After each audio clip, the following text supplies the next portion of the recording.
Hello and welcome back to episode 23 of our Warlock journey. Today we are going to be continuing with the Ungoro Crater quests.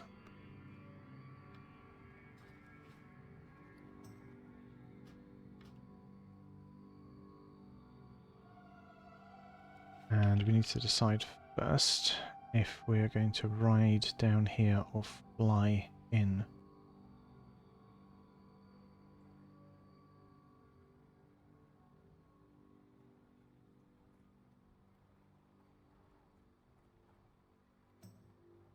So that might be better to fly, perhaps, and go and do the Silith's flight point first.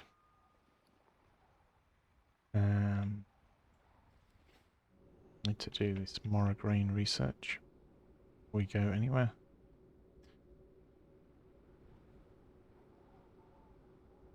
Let's try and help.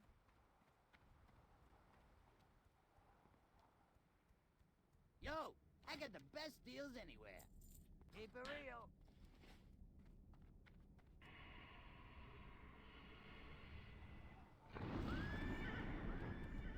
So we'll fly to Ungoro Crater. We'll then head towards Silithus as the first thing that we do. I'm sure there are some quests that we can do along the way. We can get some of these blood petal trappers, like the lashers, the trappers, layers, like all of the different like blood petals that you can find around are in different sections of the map. They're quite split up, so we need to travel around for those anyway. There's probably some slimes that we can find on the way.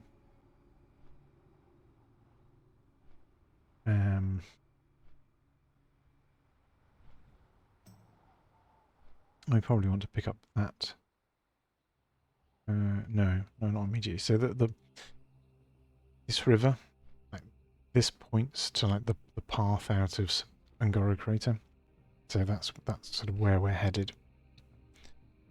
So going down here would be too far out of our way.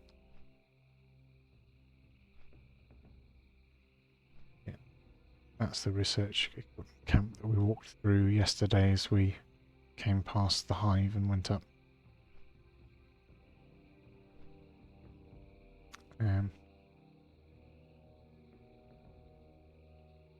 This is hardcore. So we're level 57, hoping to hit 58 today.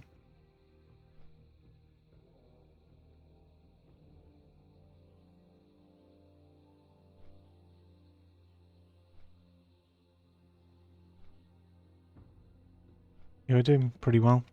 I've played Warlock for a long time, so I very much know what I'm doing.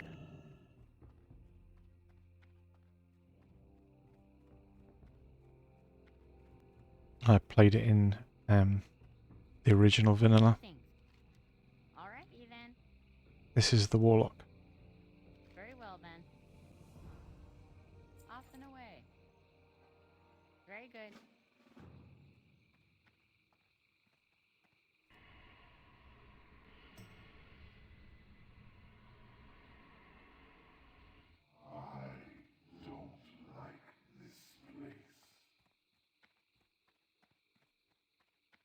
Yep, the levels go quite quickly at that point. What class are you playing?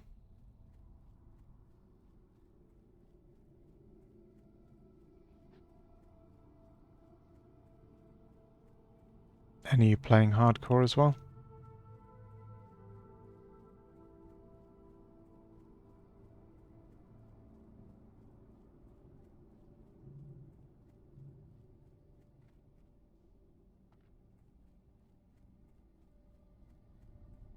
Yeah. Levels 1 through to get to 10 on a hunter are quite Very well then. quite different from the rest of the experience. once you've got the pet, it changes massively. Do remember to feed it regularly and keep it happy. And also to stable it from time to time and learn new abilities and teach it to them. Pleased to meet you. Very good. There's a lot of interesting stuff around hunter pets in Classic.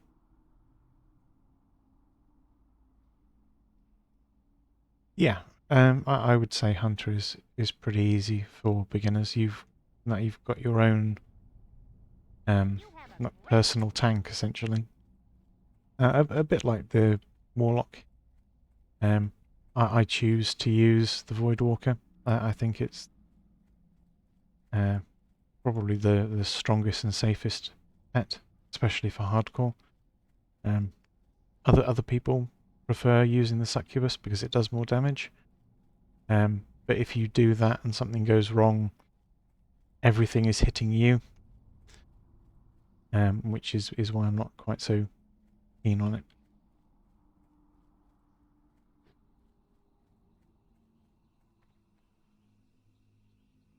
But yeah, hunters are solid.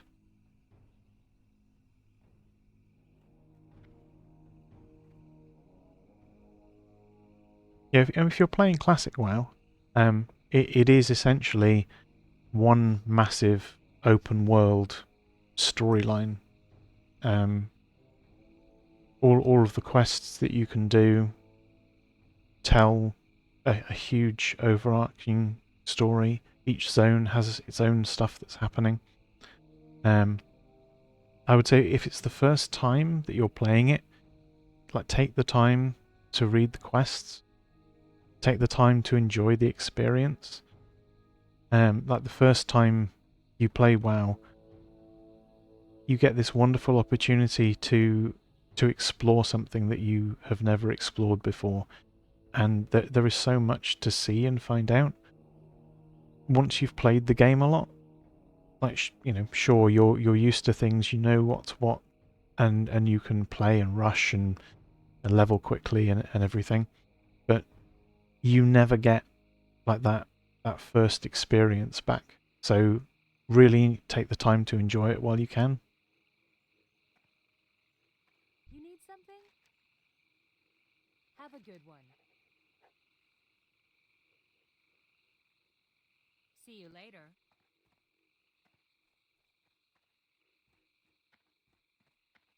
Yeah, what do you want? Have a good one. If you ever need anything.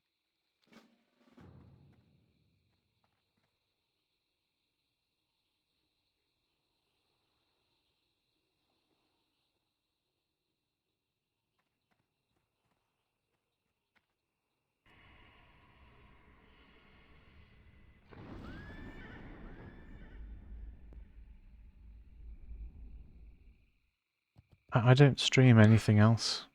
Hurry back. Be good. I've considered streaming some Town of Salem too, just because it's a fun game that I do enjoy playing when I need a bit of a break from stuff. Yo!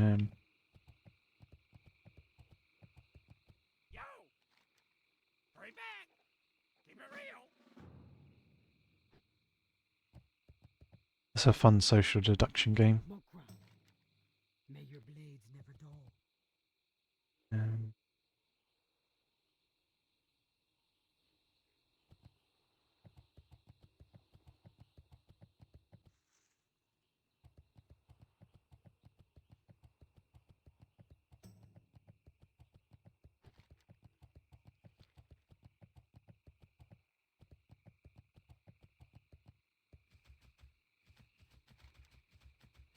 um, yeah, I'm trying to focus mostly on World of Warcraft.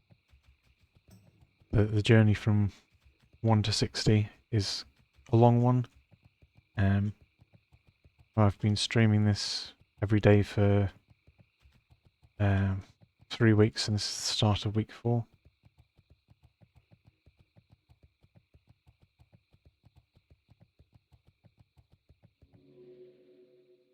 Yeah, those are fun things too.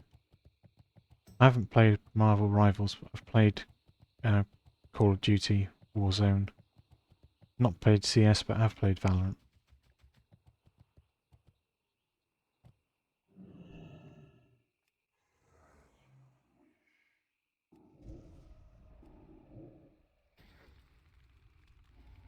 I kind of prefer streaming World of Warcraft though. It, I think it provides more opportunity to actually talk to people.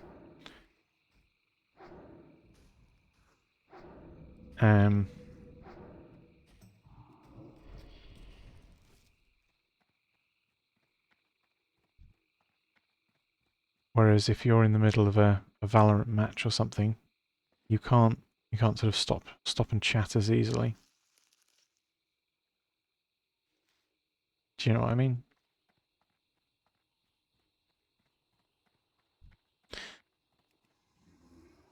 Yeah, I mean, I found Call of Duty just better than Fortnite. Um, when I played Fortnite, the spam building mechanic really just kind of annoyed me. It's just not something that I enjoyed. So, like playing Warzone up until the bots became rampant, was just a nicer, better experience, I think. You could play as a group. You could also just sort of do your own thing. And you could play solo in multiplayer lobbies if you really wanted an extra bit of a challenge. Oh dear. So, a rogue has been killed in the guild by Polly the Parrot. Someone did not read their quest log. So that quest is a rogue-only quest. You go onto a ship to unlock some rogue skills once you complete the quest. You loot a chest, and a very angry parrot comes to attack you, and you're given a cracker that you need to feed to the parrot to calm it down so that it isn't quite so brutal and hurt you. And if you don't give it the cracker, you're in trouble. And apparently they very much did not give it the cracker, and so they died. There's a lot to be said for reading quests and following instructions.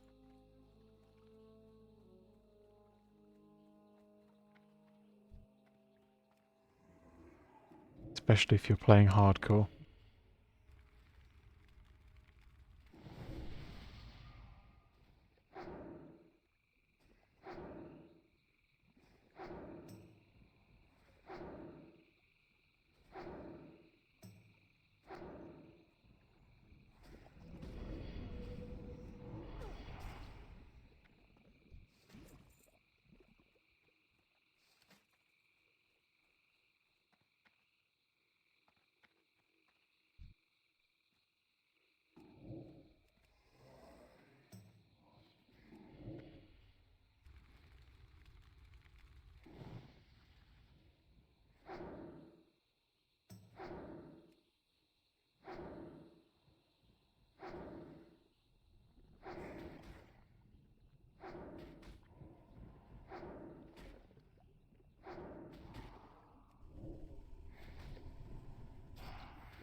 I've played the Walking Dead Telltale series. That's a zombie game, I guess. That was good fun.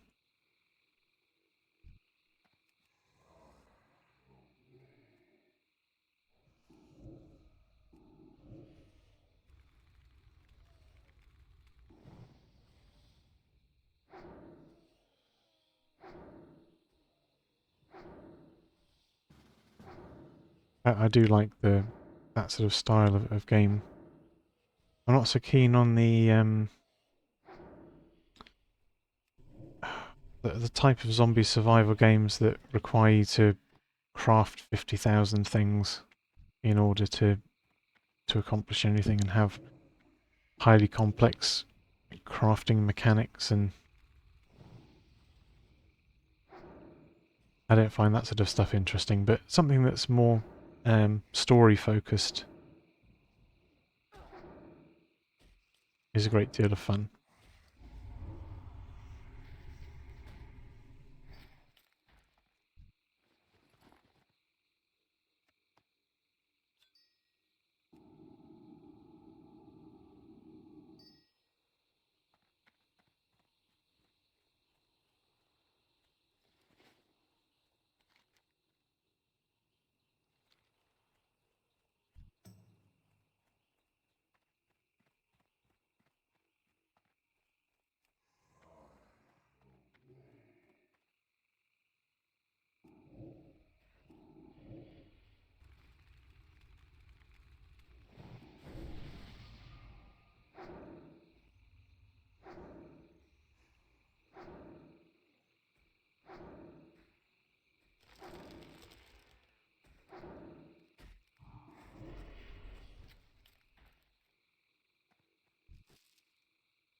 Well, the only game that I'm going to be playing for the foreseeable future is hardcore WoW, so unless you're going to come and play that, I think the answer is probably no.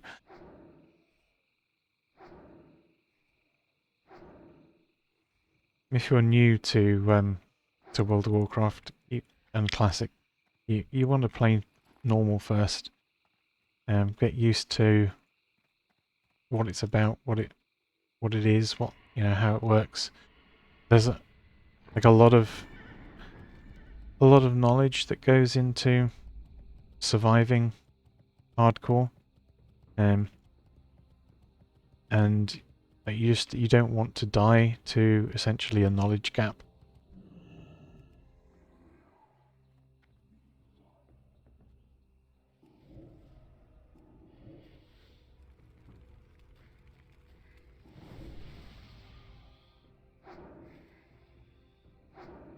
I see a lot of people get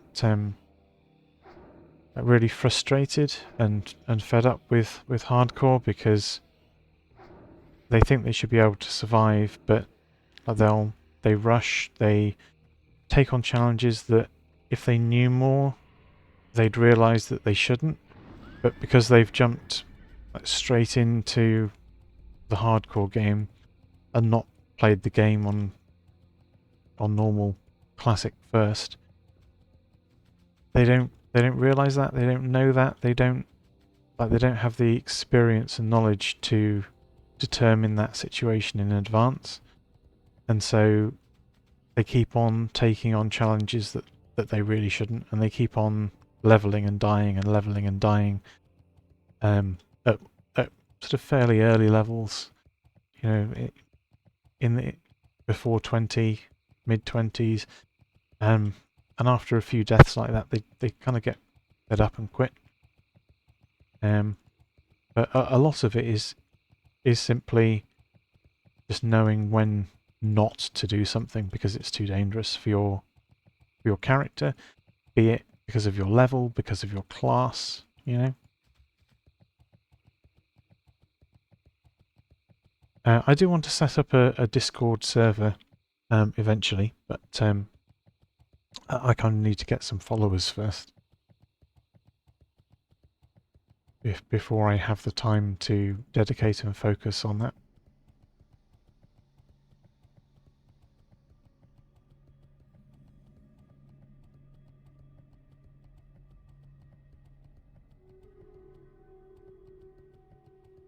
Yeah, well, okay. Classic WoW is hard if you don't know what you're doing and how to play your class fully. Like I've played Warlock since 2004 when the game was released, so I have hundreds and hundreds and hundreds of hours playing literally just this class. I raided through multiple expansions on the Warlock. Was it 3, 4 expansions? So, you know, I've got a ton of knowledge. So, like when I come back and play Warlock in Classic, I know what I'm doing. I know exactly where I want to go, what I want to do. I know the quests. I know the class. You know. Whereas if you're just starting out and you don't have all of that game knowledge, you need to build it up somehow. And you will make mistakes, and you will die. So no, I'm not looking to join other servers at the moment. I kind of want to get the channel in order first. There's stuff that I need to sort out. I need to get a camera, for example. I need to sort out a better microphone. You know. Good luck, friend. One step at a time.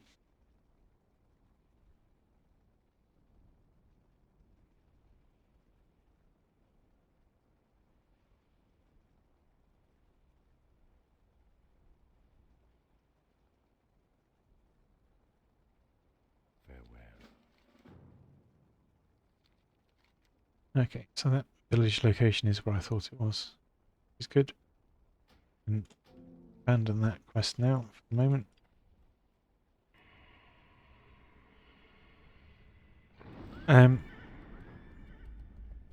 No, I get too many of that sort of offer to join streamer servers.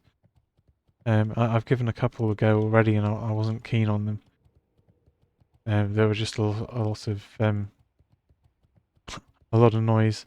So I've sort of decided it's not for me, at least right now. I might look to take part in a community like that in the future, but for the moment, I'm going to focus on what I need to do to get my channel in order, before sort of doing things to promote it and expand. If that makes sense. I feel like I can keep on top of things better then.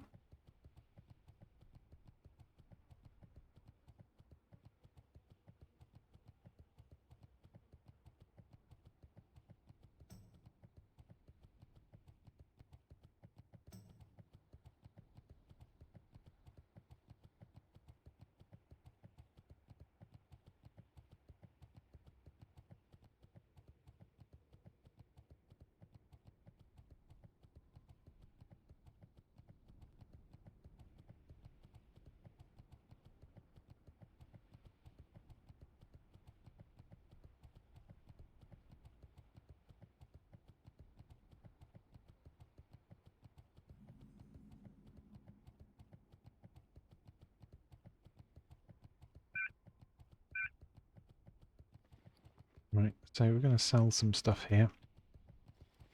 I'm going to grab the flight point.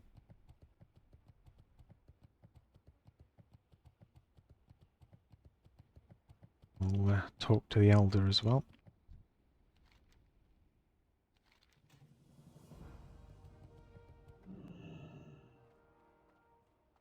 What brings you here? Helpful and nice. No, I'm not going to give out my my Discord. I've had too many people asking to add me, and Greetings. I feel like I need to be the one to be initiating stuff if Be careful. I can't keep adding randoms who come into stream. You know, no offense, but you know, I don't know you, so you know, I'd rather like do my own research and use my own knowledge to find a community that feels right for me.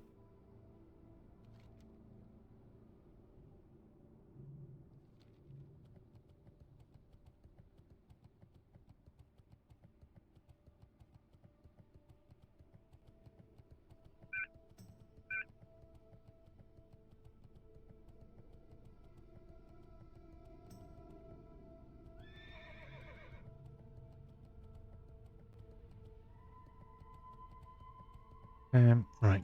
So our goal here. Oh dear, this snowball boy has been slain in the dry hills by a Witchwing Slayer. Sounds like they pulled too many harpies. What class were they? Wish it would tell you the class in the message. Mage. I wonder if they were trying to AoE farm. Might have been. RP AoE farm very quickly goes wrong.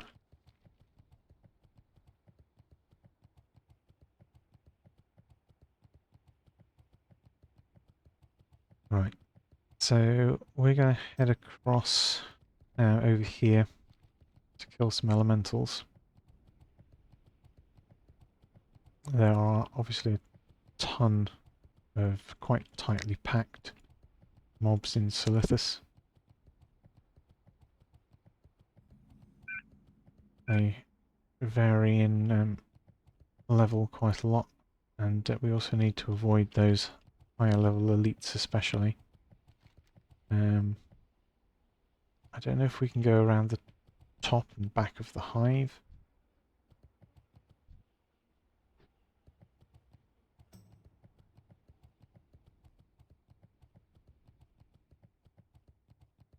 We might be able to.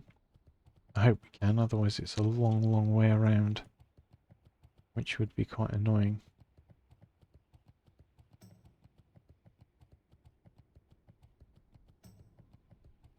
Yeah, it does kind of look like it, although it does dismount us instantly. Good to know.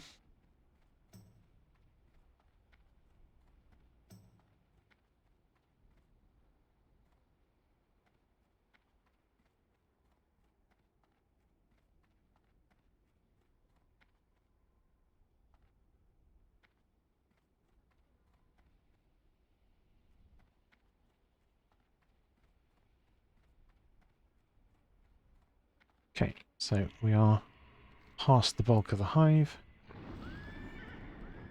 and we can skirt around here and get to the elementals that we require for this quest. So 15 dust stormers and 15 desert rumblers.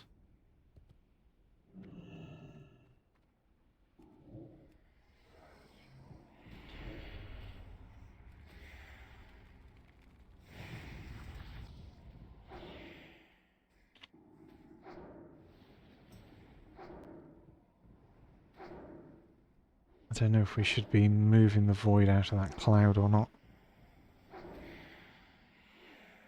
We are seemingly taking aggro quite quickly.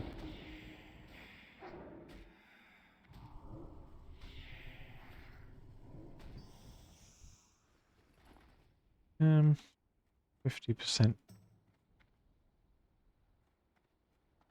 50% life for 25% mana. Not too bad. Void damage. And we can... our mana's stable, so we can do a nice, easy resummon.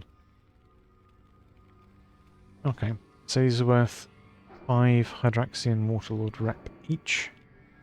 Very good to know. Okay. Will it move? It will move.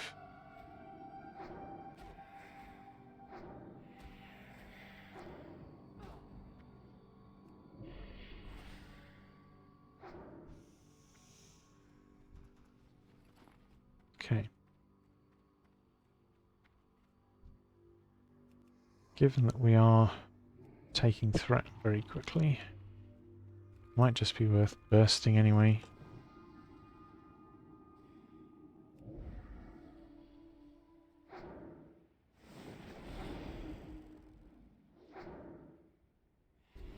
I doubt it will get through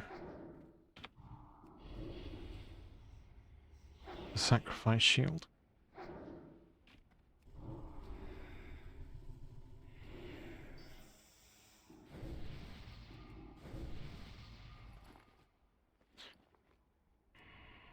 So,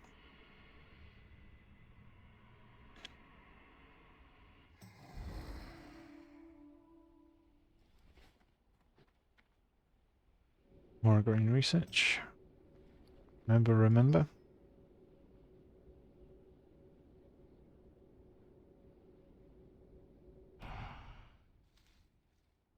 Ah, we're at 10. So, anything else?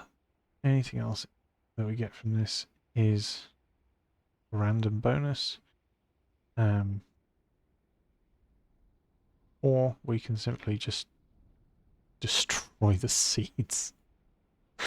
Honestly. As they are kind of annoying. Anyway. We can point is we can happily continue. Get these stormers dead.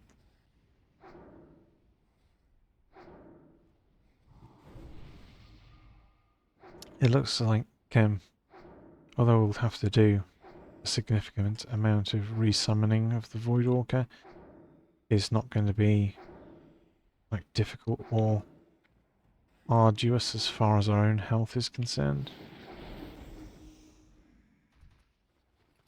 So that's the important thing. Nice and safe. It's nice and chill. We might as well see if we can do a little bit of burst, because the Voidwalker's losing health over mana.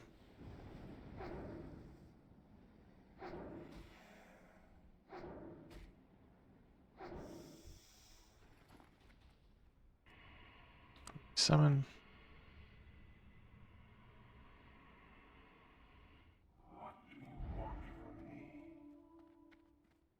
Summon rebuff.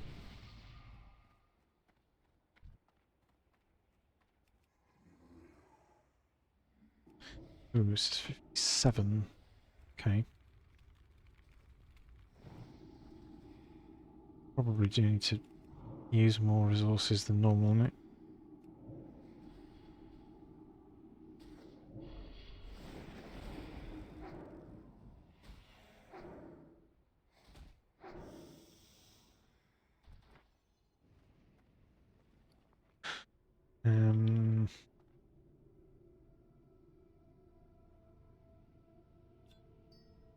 Let's put that there, I guess. Move that up.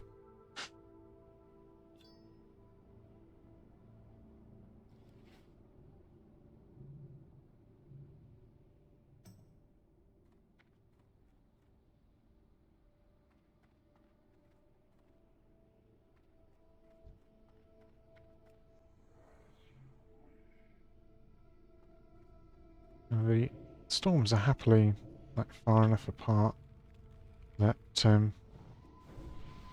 we don't need to worry. We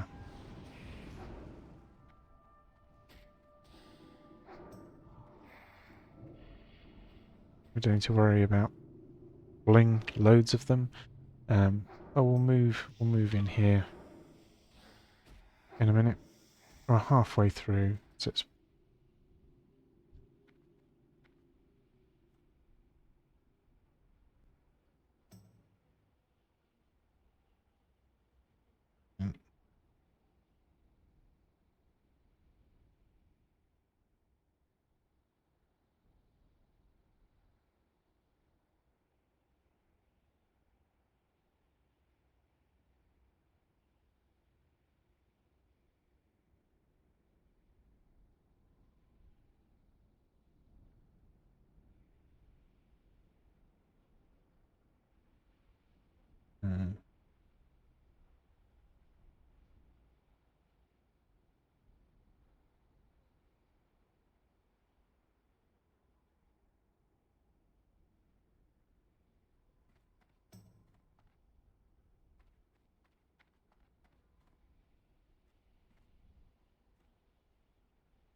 I like this challenge. It's fun, nice.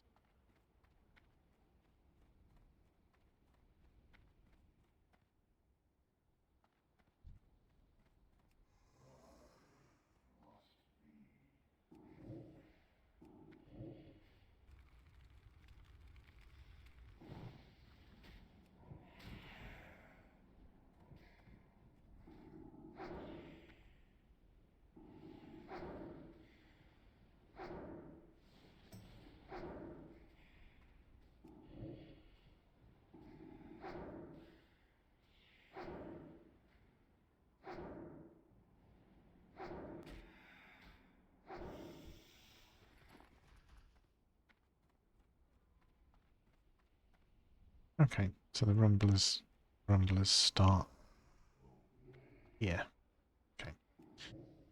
We've identified the crossover point. And so we know how much we need to clear of these before going elsewhere.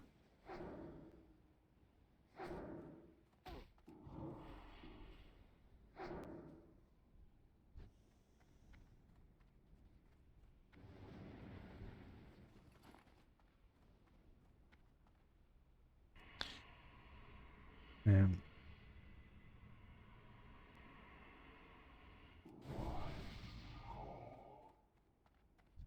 Summon on new void. Need to make sure that we get shards as well.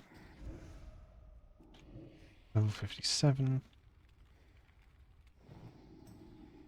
Probably should burst.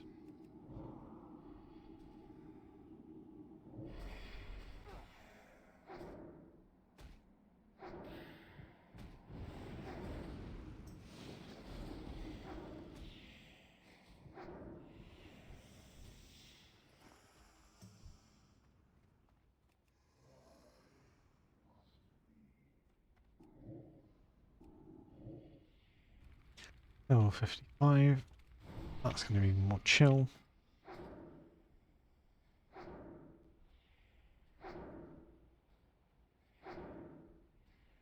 Void can actually hold aggro for a little while.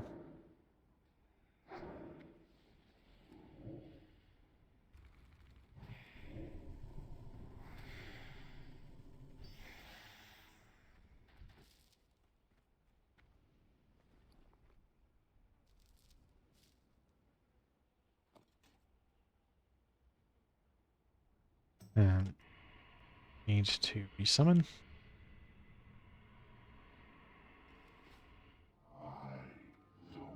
I think this is the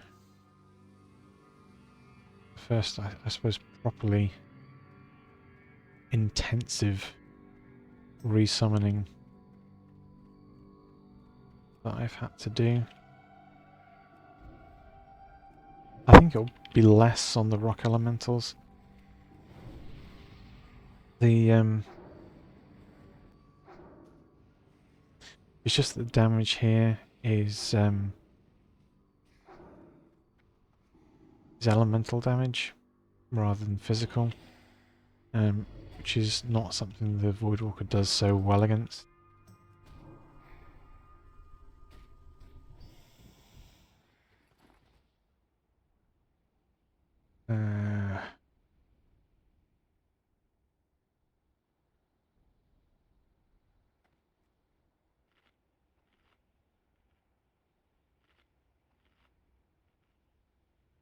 I don't want to get too low risking it. It's not worth it. 3 more of the Stormers and then we can move on to the Rumblers, which will require one more Voidwalker summon. I wonder if we could do it more efficiently, actually using the sacrifice instead of resummoning with the Soul Link up. Might be able to.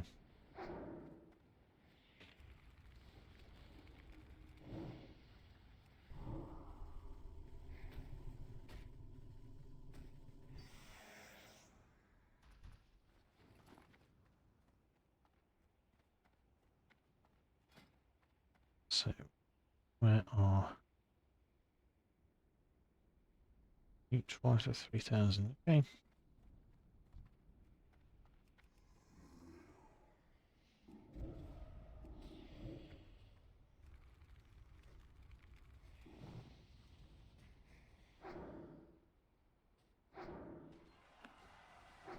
One 17, 12.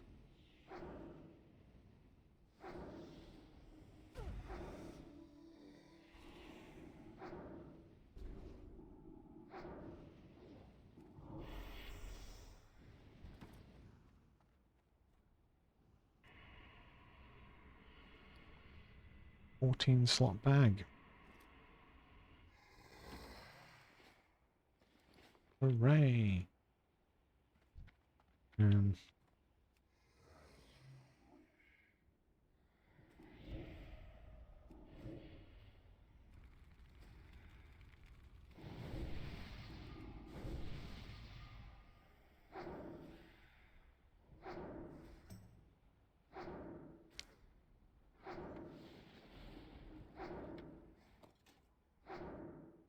pushing stuff up the top. Um,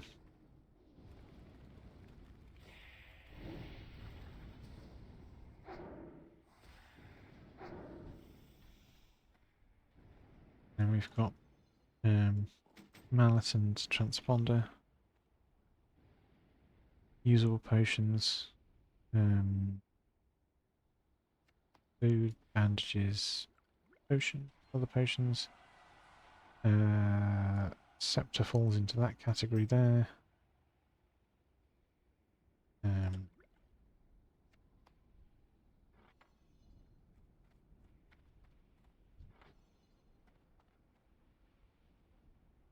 uh,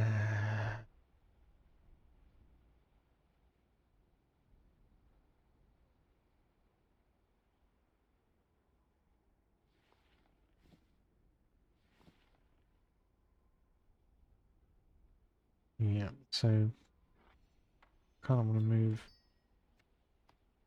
trinkets in here.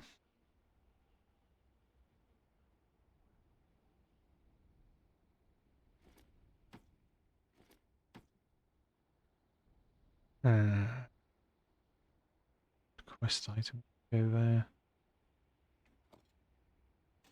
Make those.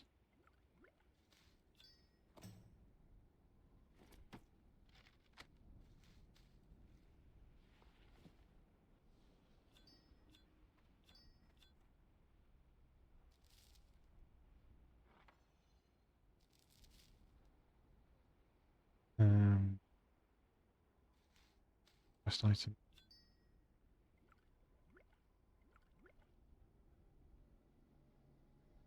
Wow.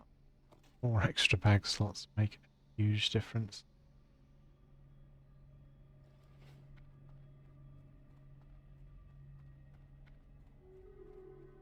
Okay.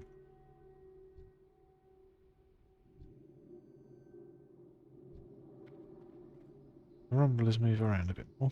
Okay. That's okay. Fine.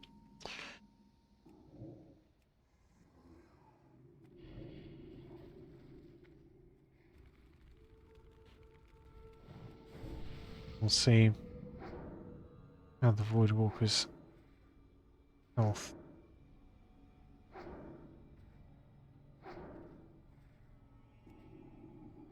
No.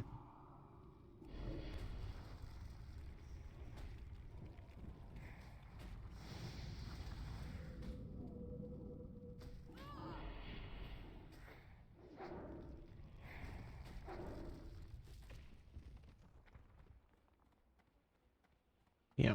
I mean that's seemed to go as I expected. Voidwalker uses more mana, but also kind of kept less in the way of threat.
We're pulling aggro because we're fighting higher level mobs, which means more resists on the Voidwalker's torment. Which means it doesn't have as much threat as you would like. Actually. But I mean it's unavoidable.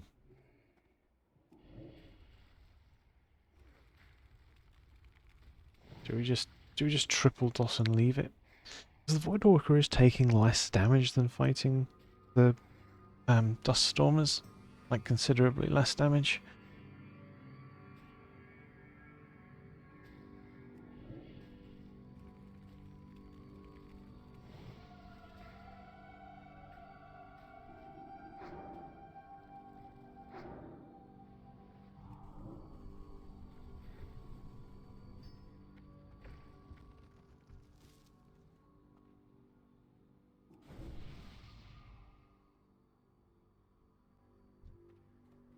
I'm kind of wondering if it's just worth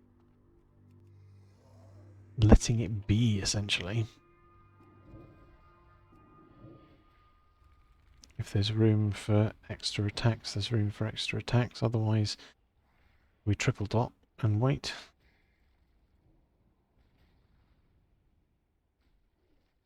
The threat's still going up to close to 100%.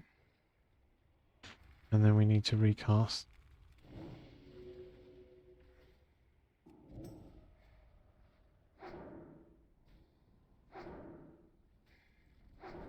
And then it's just like in the final moments, that's when it's okay to wand.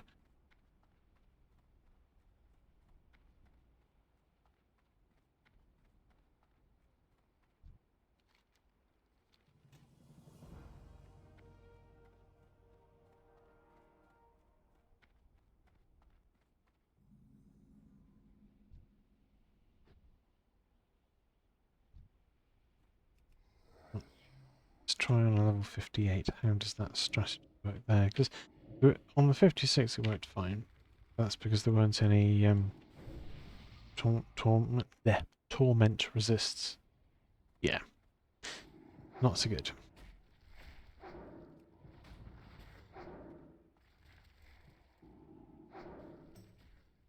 We needed to use its AoE taunt in order to keep on top of threat.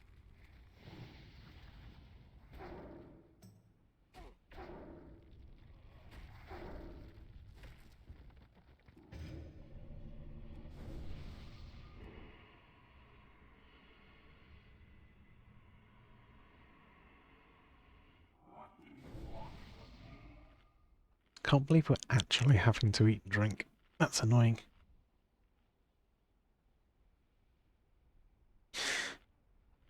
We've got to level 57 without previously needing to use resources to manage health and mana.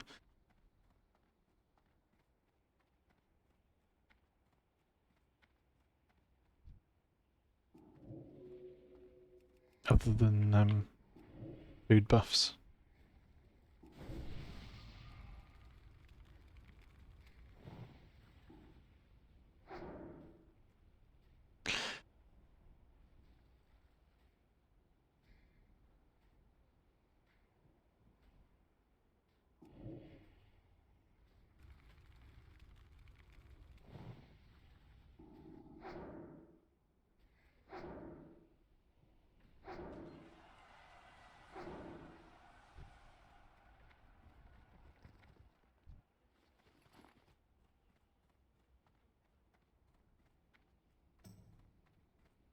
Hey there.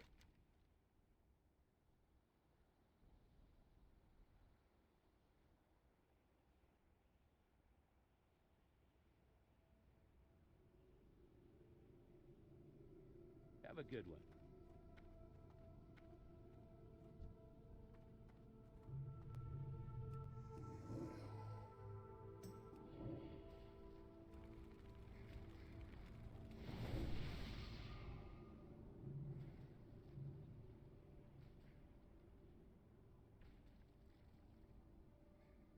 Yep. So we'll just let things keep on top of don't know if I need to life tap there. You know?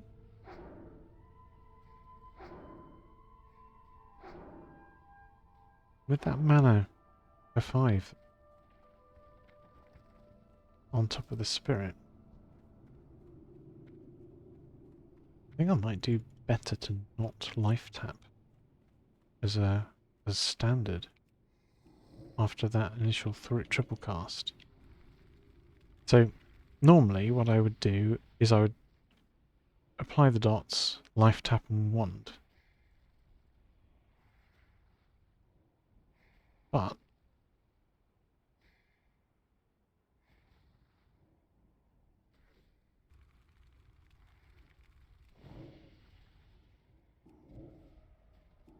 maybe after the second lot of casts?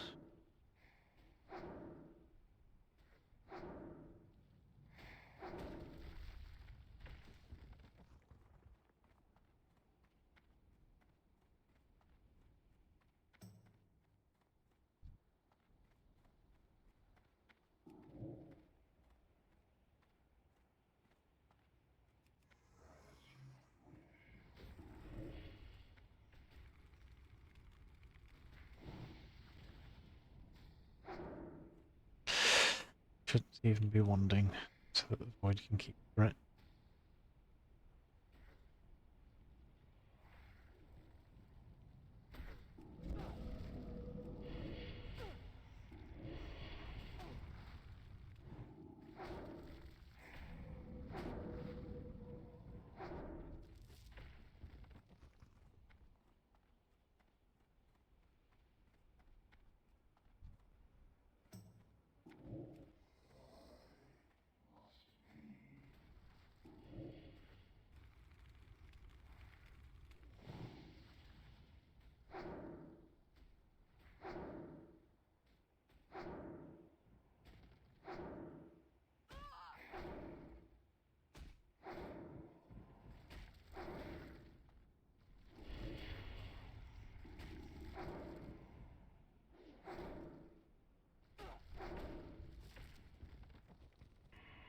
Need to summon a new Void Walker with a new mana pool.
Awesome.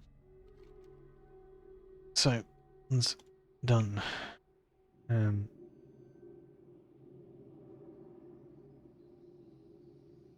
do Eastern Plagueland or next.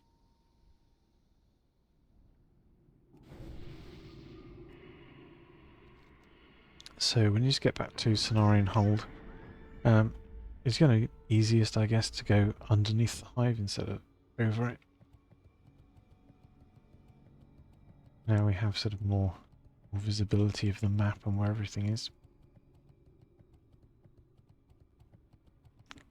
I think before we weren't fully aware of the exact placement of the hive. It's one of those zones that it's very easy to forget just how massive and sprawling they are. So the those are nice and easy to skip.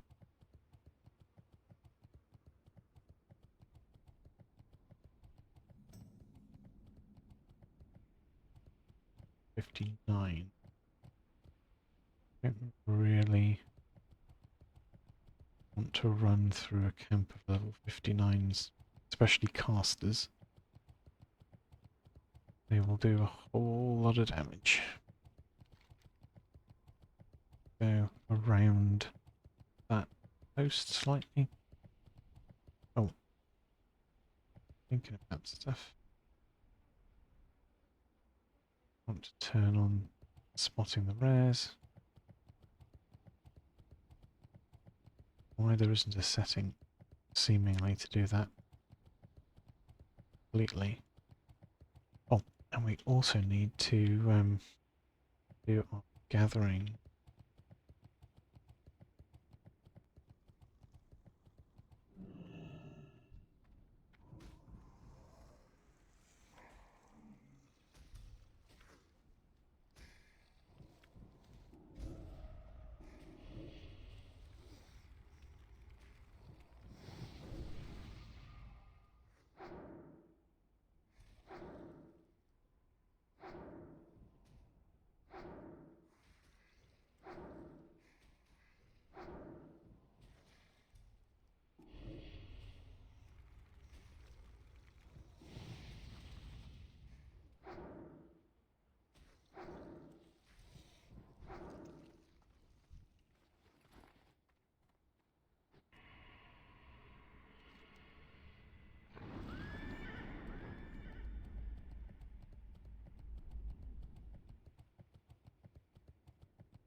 Get back to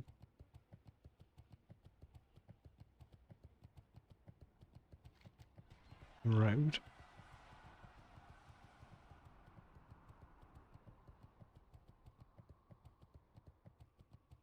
And Cenarian Hold.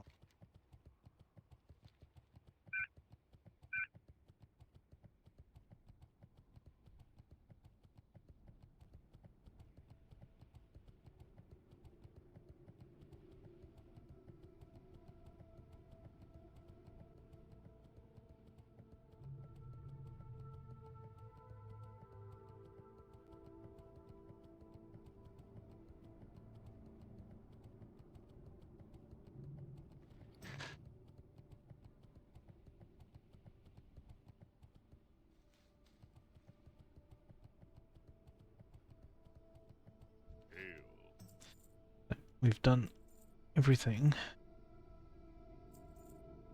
we need to do in Silithus right now. Pretty sure we can destroy that. Ancestors watch over you.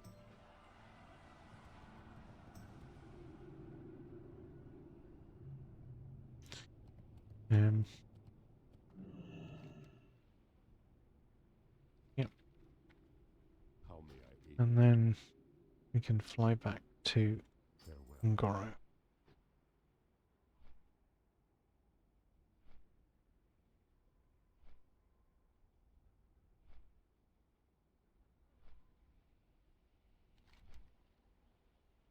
Right, sunken temple quests. Is everything being watched? Yes.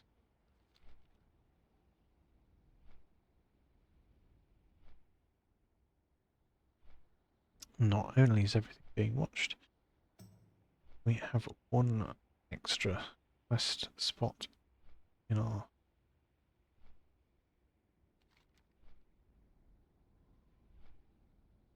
which we should probably make.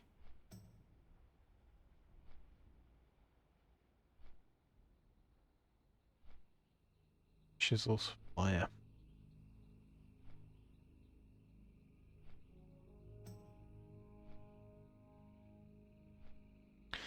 So that we've got all of the dinosaur parts. The alien ecology is a wall sample from the hive. That's in this cave here. So that's all fine. Finding the source is up on the mountain. Lost is on the mountain. So yeah.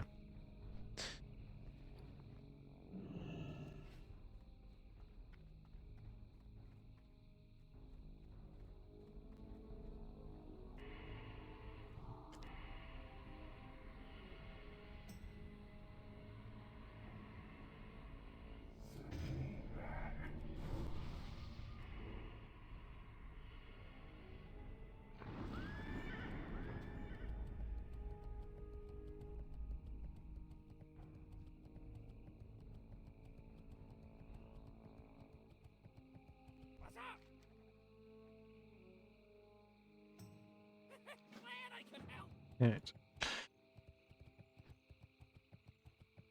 So quest log full. We can go to each of the pylons. We'll grab the different blood petal types. We'll look out for the seed pods.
No.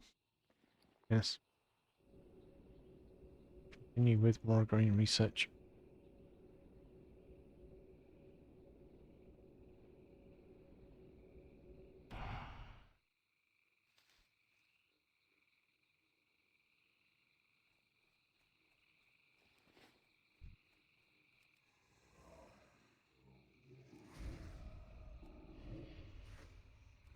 Now those sprouts.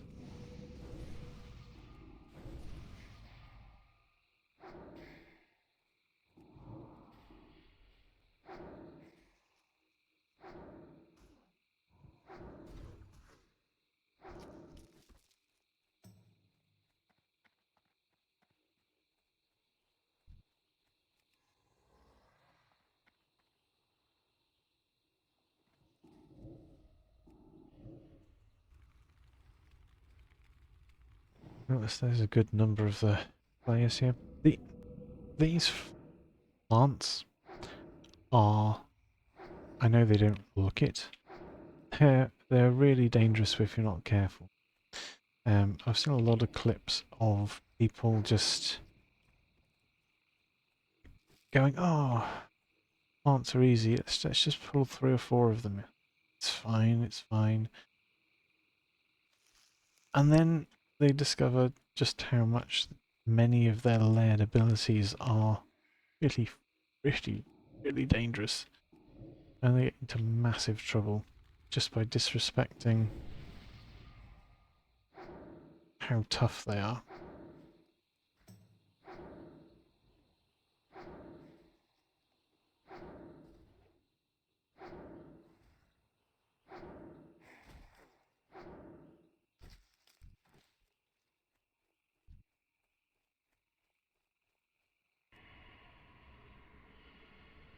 Yeah, it's so important.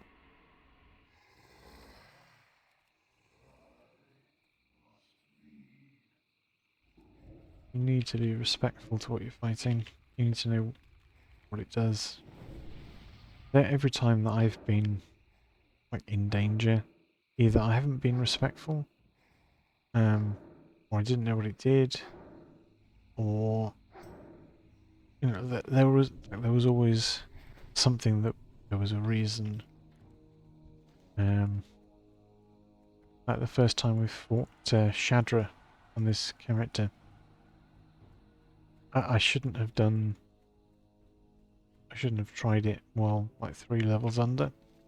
And we got a fear resist, which could have gone pretty badly.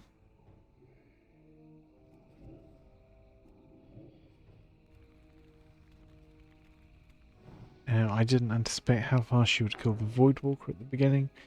We should have just gone into the fearing strat, but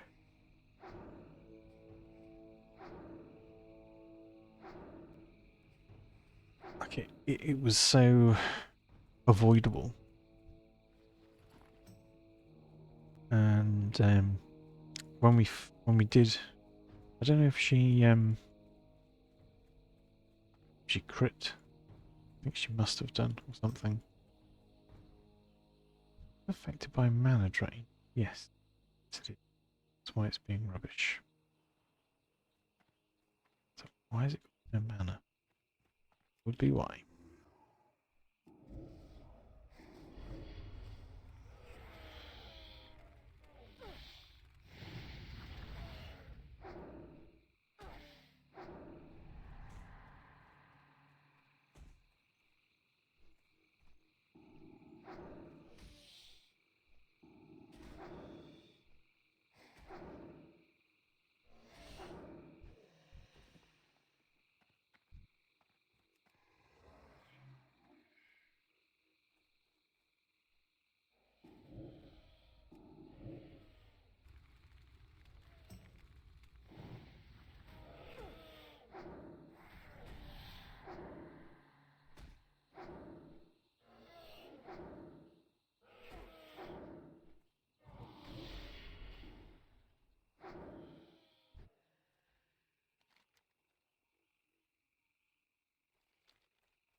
Cool.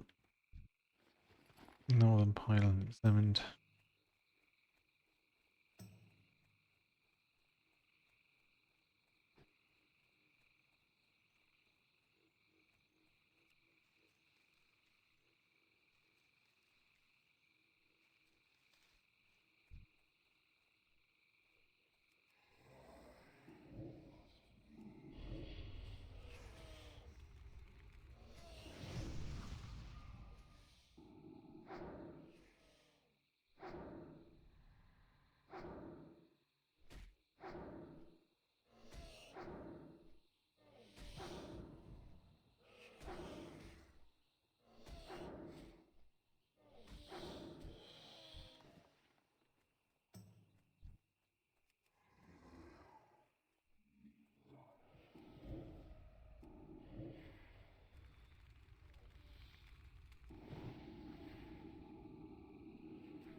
Level 59.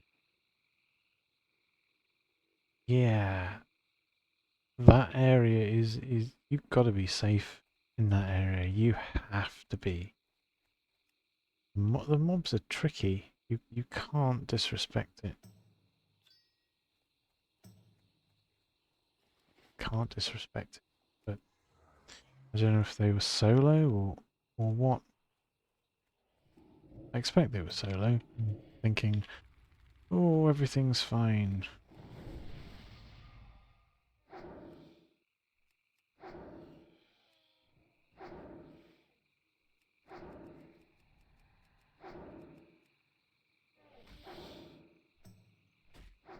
They haven't said anything. Don't know if they're still online even.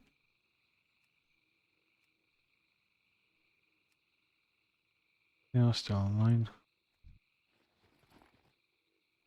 Talking though.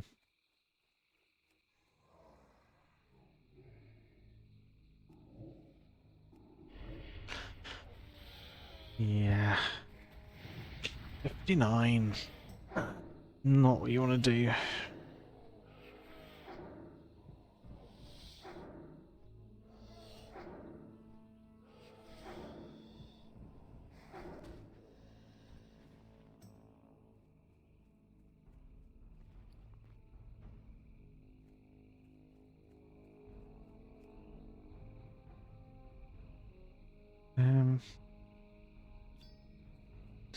Trying to remember how many of each of these you need to have. So there are 3 pylons. Does each one take 10 and then 5 and 5? Which means potentially you'd need 20 of each. But one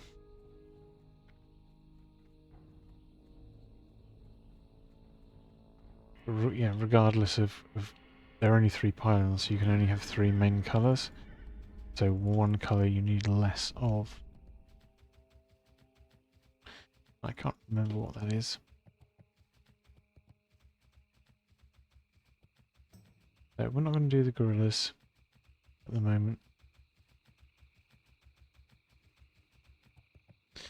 We'll save that for when we've got the Saving Amy quest as well. Got some oozes, we've got some lashes. See if we can find the lashes. We'll grab some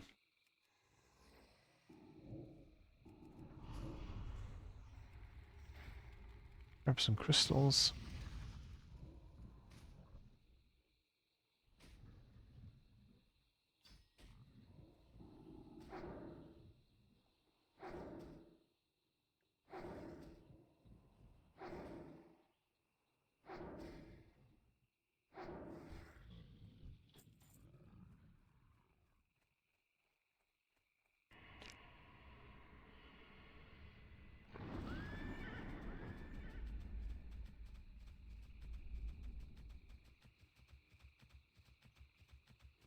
So whatever happens, we are en route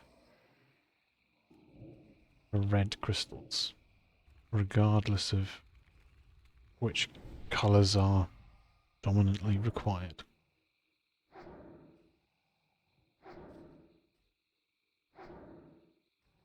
So, killed the trappers and the flayers.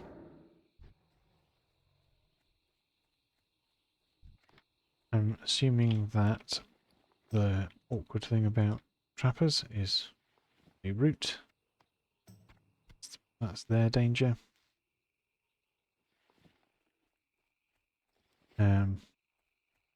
The layers seems to flay mana.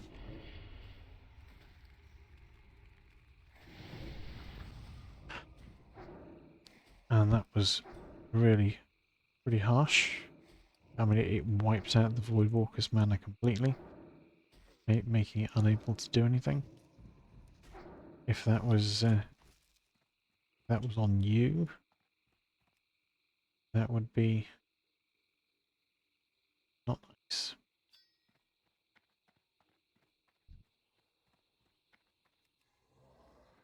we've got lashes and thrushes here, as far as the blood petals are concerned.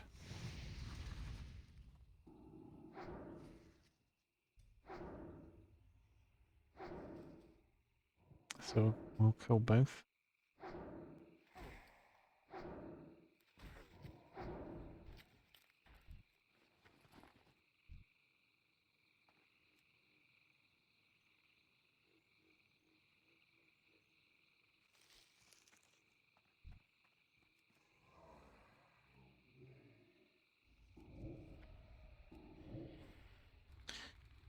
$15 or $20 of these that you need for that quest. Something like that. We'll just keep picking them up wherever we see them.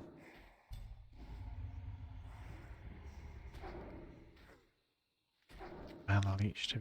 So the lashes do it as well. Okay.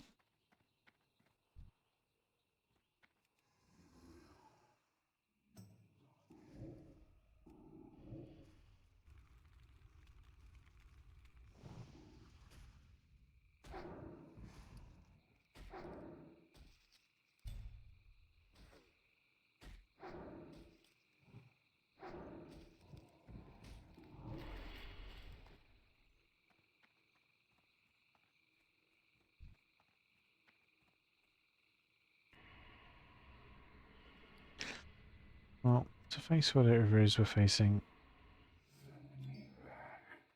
we need a Woodwalker that has mana and can taunt, ultimately.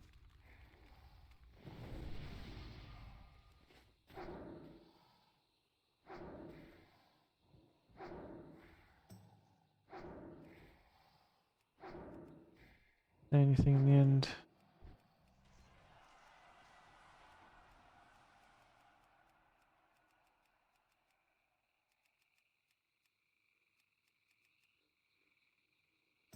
Nope.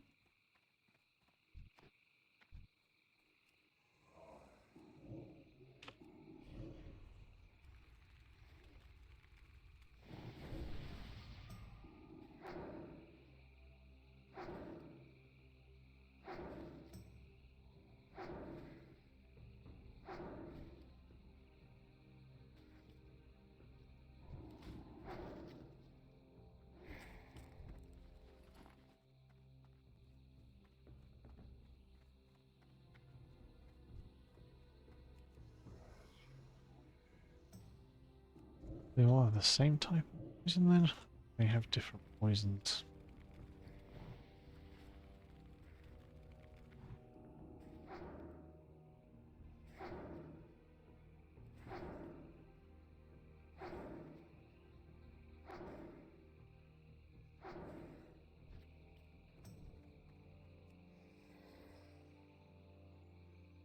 That's the last lasher we need.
So no, as far as I can tell, we don't need probably any more red.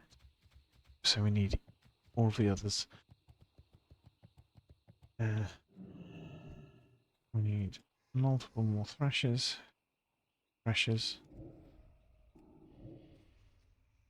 We need plenty of pods.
So we need 2 more threshers.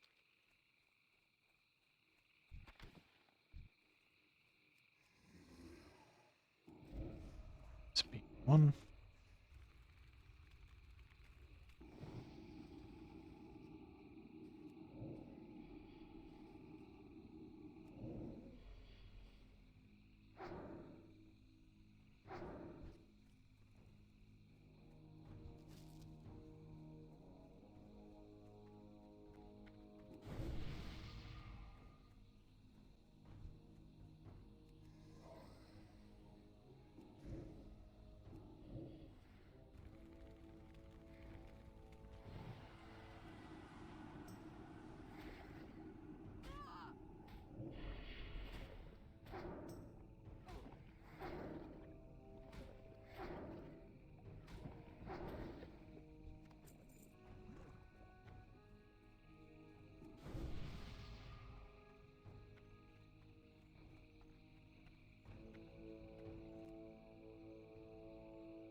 I'm very glad this is dead, not to have to deal with the mana destroying things again. Hooray. I can summon a new pet.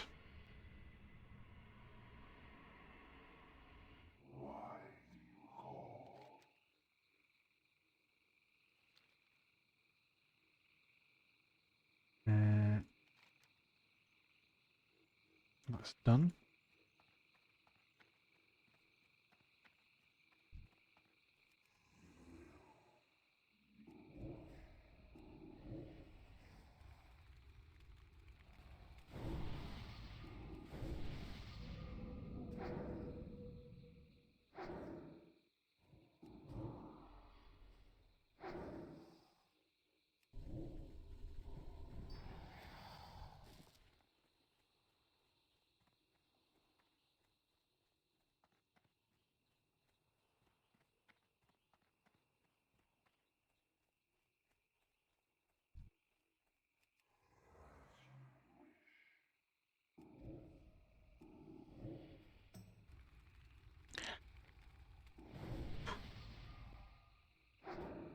Yeah, as you can see, if you pulled like 3 or 4 of these, and they all put the mana sapping dots on you, you'd be kind of in trouble. Warlock's less so, because as long as you timed your casting stuff appropriately, you could kind of avoid it. And by that I mean, yes, it would sap your mana if you had any mana. If you've got 0 mana, and it saps your mana, and it saps the mana at the same time it does the poison tick, then what you can do is you take the damage, you life tap, and then you cast your instant dots. And then another mana sap happens. Life tap again if you need to, cast your instant dots. At least you can do something, at least you can control the fact that you don't have any mana and still do something. Whereas if you're a priest or a mage or a shaman, you've suddenly just got no mana left. And what are you going to do about it?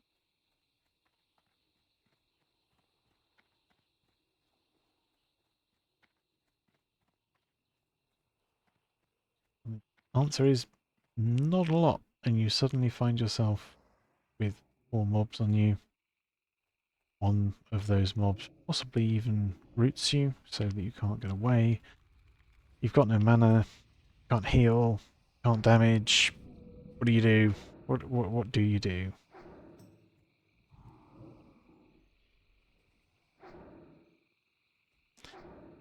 And all too often the outcome is, well, you can't do anything, so you struggle and die.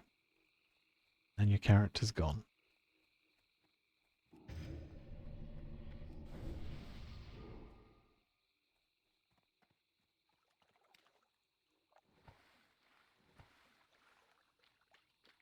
Dying in the game and losing your character, not helpful.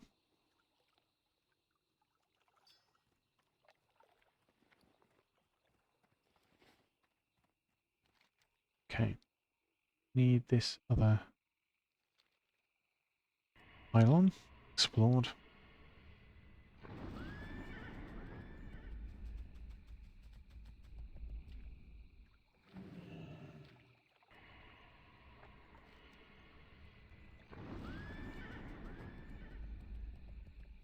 Also need these sprouts.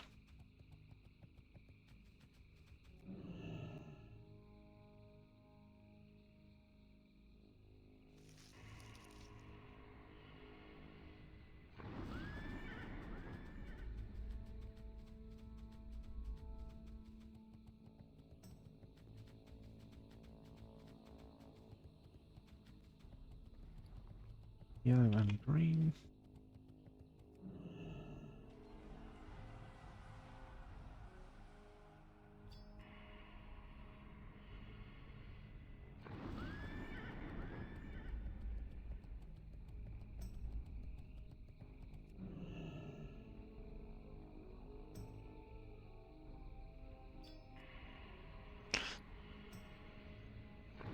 Good.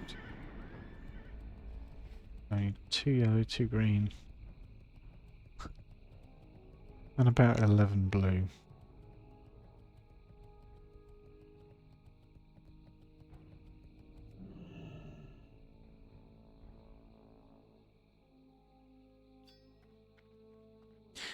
Of course it's only 1. We may as well... Ooh, blue.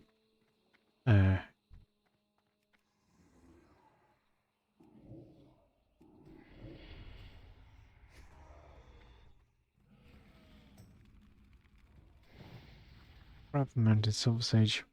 Get the blue stone in a moment.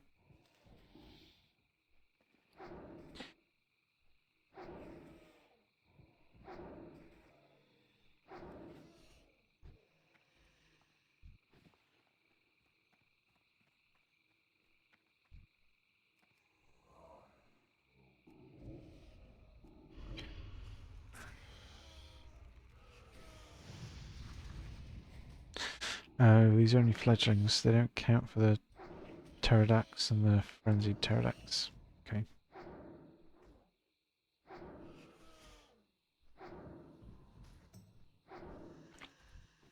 They do count for the scale drops. Sure.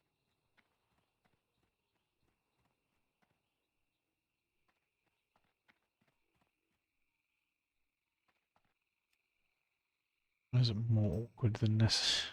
It needed to be.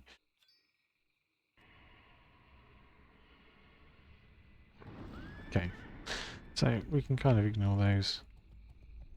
We got the things we wanted. Mountain silver sage and blue shards.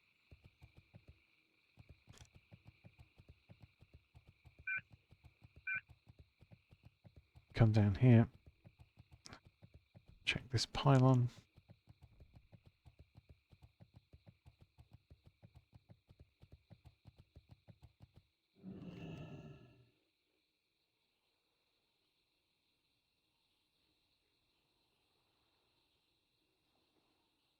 Large blue, flanked on either side by yellow and green. So red not required at all. I forgot to read the northern one. Is this just slimes? I think it is kind of.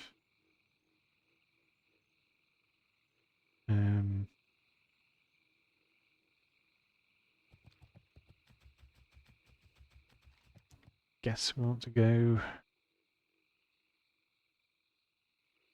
under then. Get the research equipment.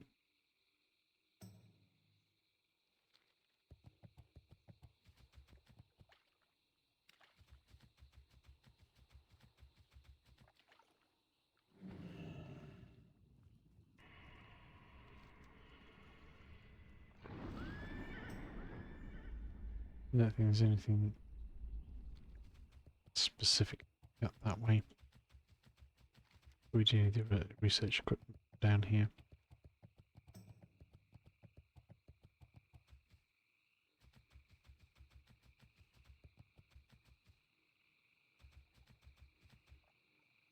Blue.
Idea here is burst into wand, and if it channels, which it does, cancel.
Okay.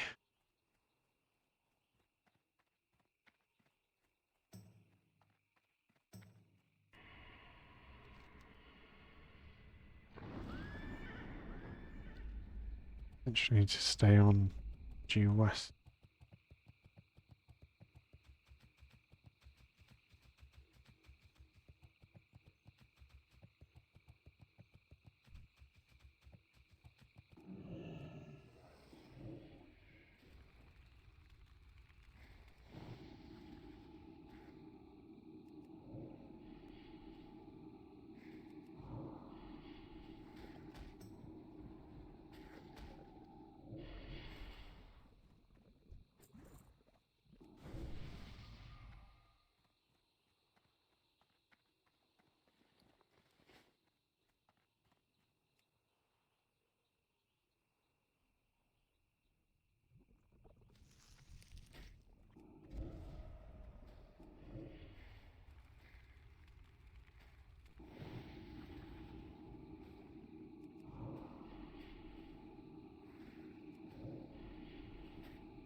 Bright one mana potion. Nope. No, thank you.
Yeah.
Yeah, we need to kill oozes when we see them.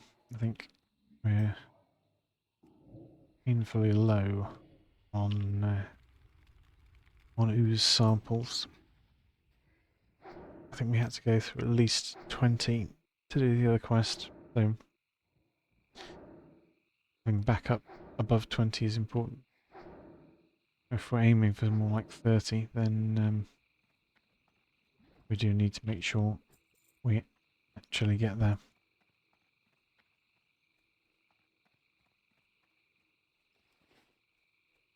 Right, one more dinosaur bone.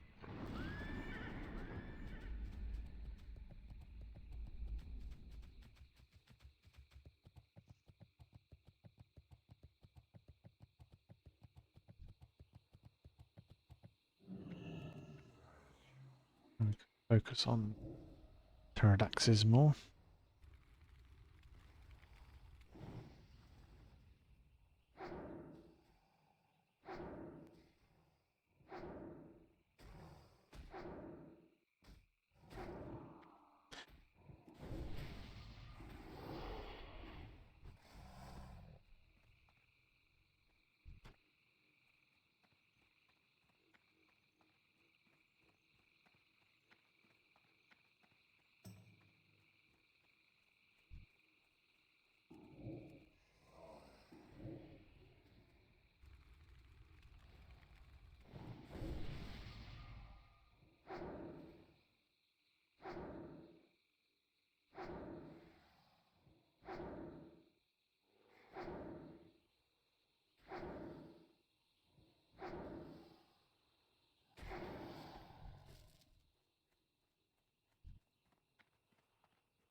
Okay.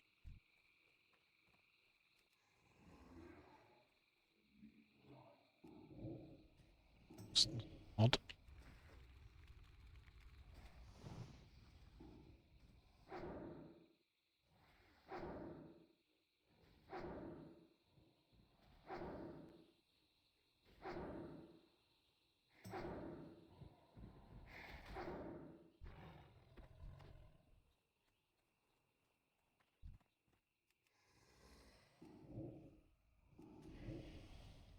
Yeah, to burn this one.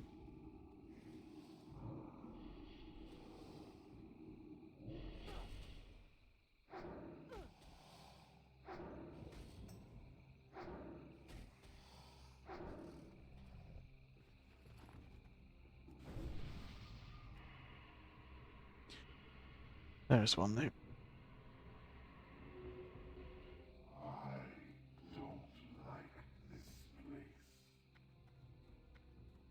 Use is kind of in the opposite direction there. But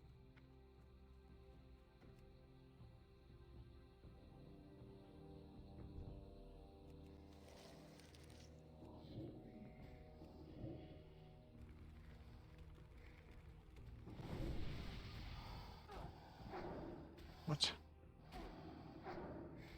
How on earth is so much aggro?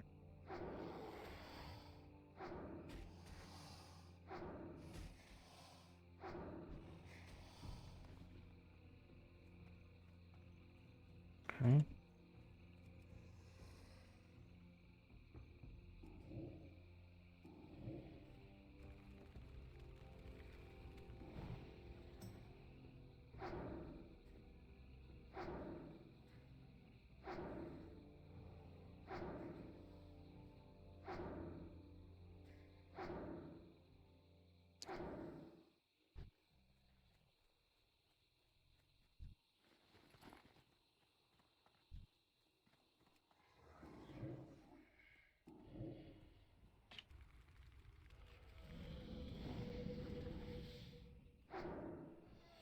Four, 3,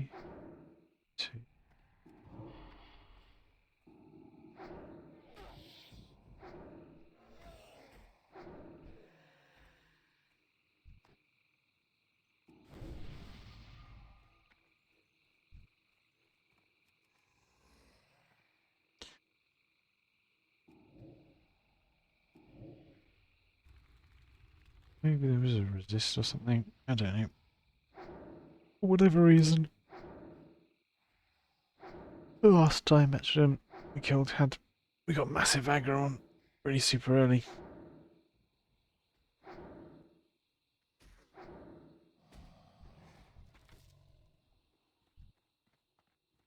Okay, dinosaur. Bone 8. But webbed diameter and scales, not 8.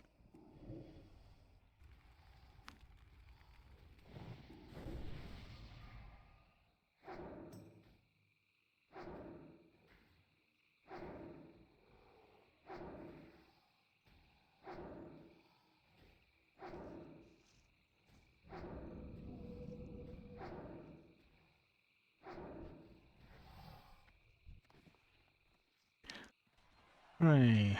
This dreamfall. And pick it up without backspace issues. There's a sprout over there. Ooze over here.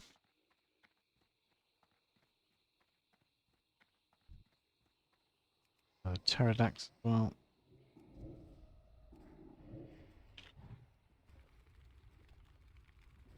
I'll burst the ooze.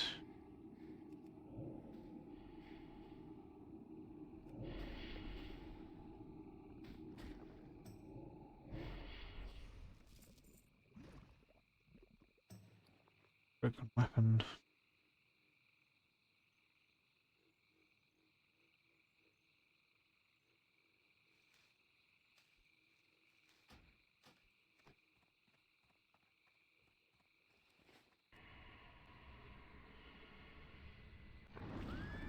Pterodax will continue to move. The sprout will still be over here.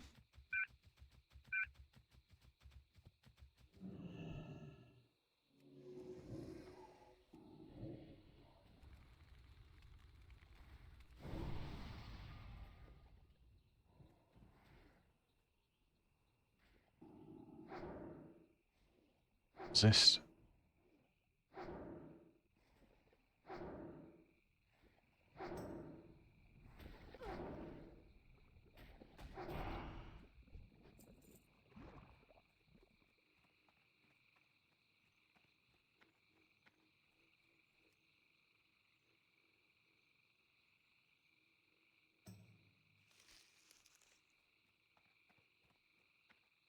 Is the camp we need? Well, let's steer well clear of the alley.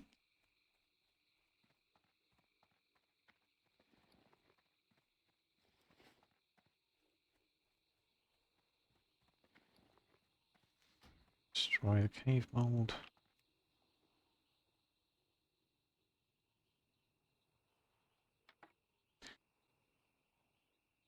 Oracle and Blackfeather Deeps. Where are they? Oh, gone offline already.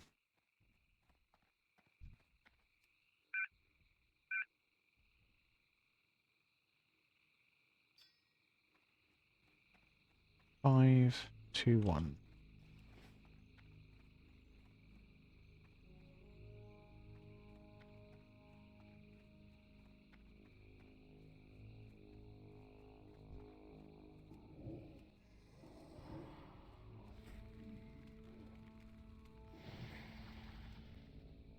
No, we need to keep going west to do this island.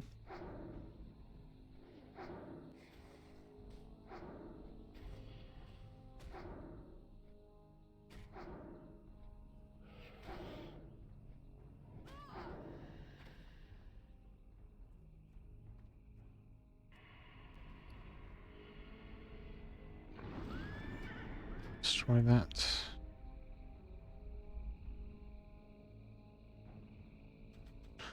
There are numerous things that are low value we can destroy. But we need to go over here. Yep. Yep.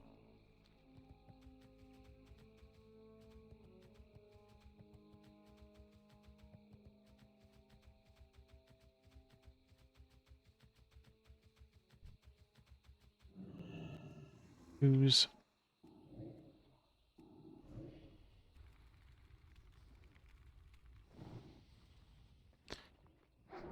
One yellow still, so that'll get yellow done.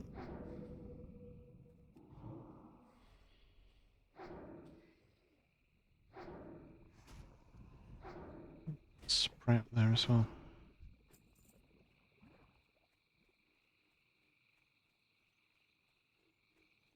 Ooh, okay. The glutinous oozes are not nice oozes.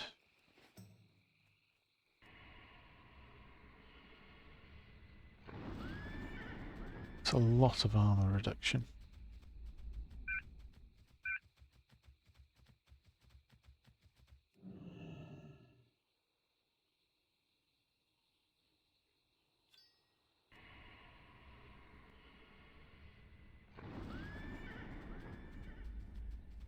I have an annoying feeling that it's red that's not required much.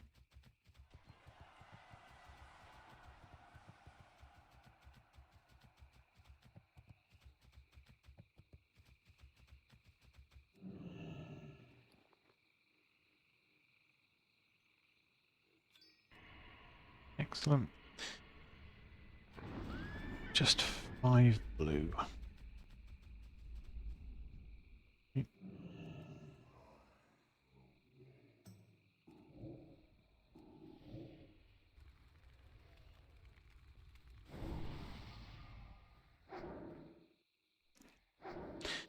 Aside from bag space, this is a really, really wonderful little farm. Get all the quests done. I do enjoy this area so much. I always look forward to the Angora crater. It's like it's not too open, it's not too enclosed. The mobs aren't like too packed together. There's lots of nice variety in them. It's really well designed, I feel.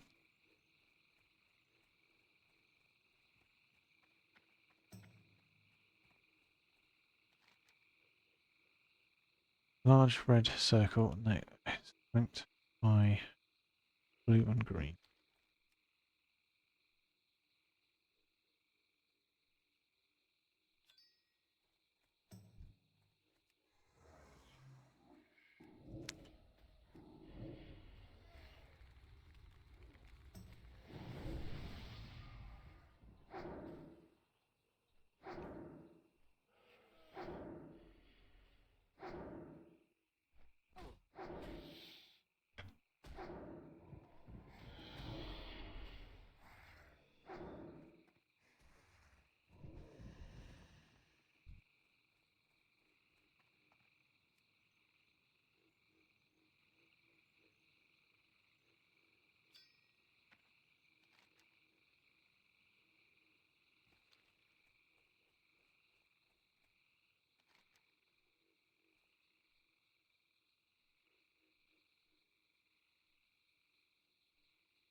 Oh, I see. It's like that.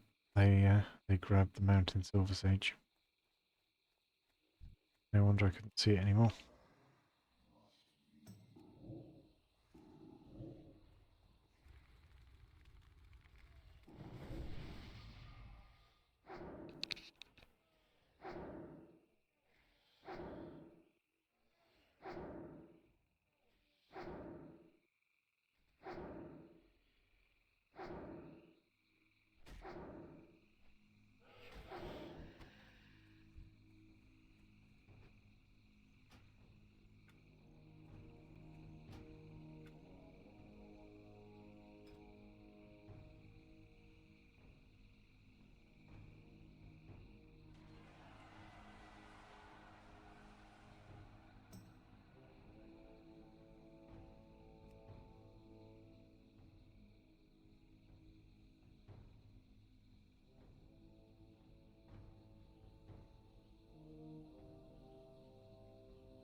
Yeah, I think that's somewhat helpful.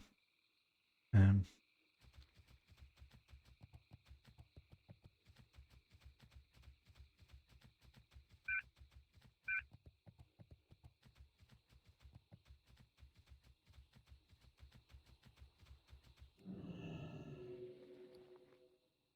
maybe 3 more blue. Yeah, remembering to import that data so we can find our herbs more easily. Be super useful.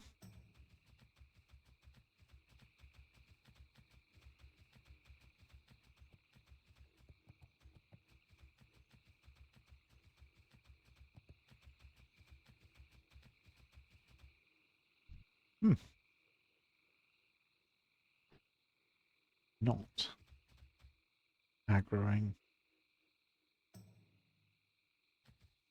That is the play. Um,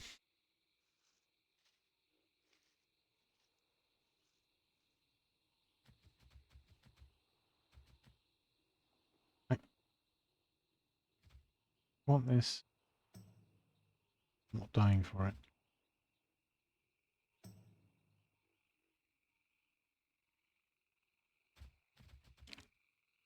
Go away. That's it.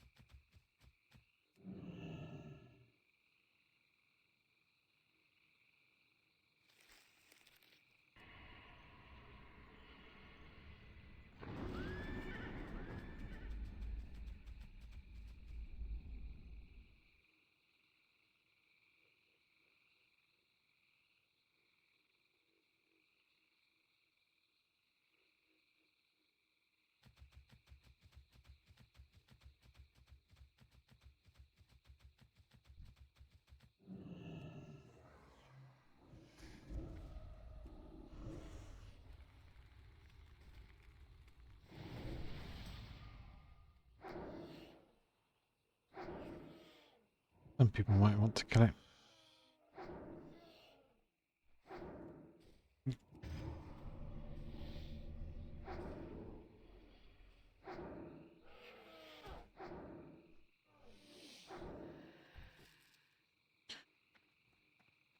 So we need another 5 of these pterodactyls.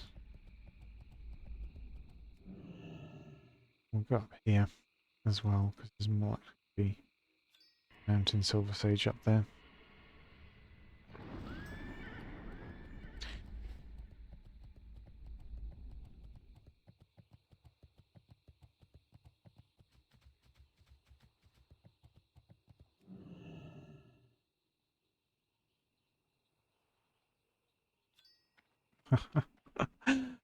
Oh dear.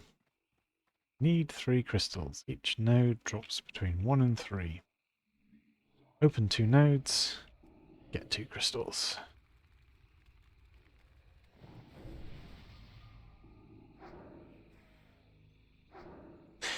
Anyway, this guarantees us, as long as nobody comes and kills the ones down there, the completion of the frenzied pterodactyls. So we can cross that off our quest log.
"25 spell damage on wrist, 52, that's not bad."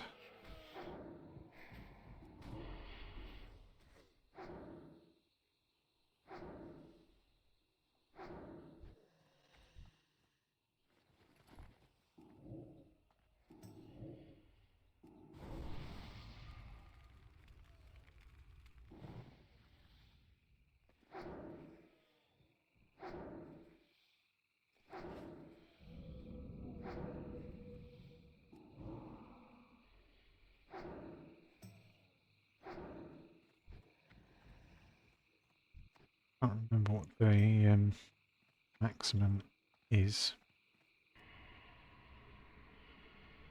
It's got, it varies by item. Some of them go up, well, some of them go up to 40 or so.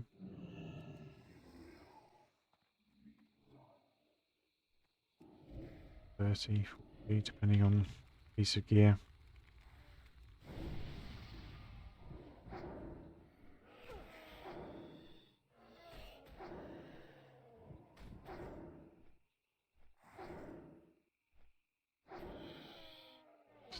Not going to bother taunting that.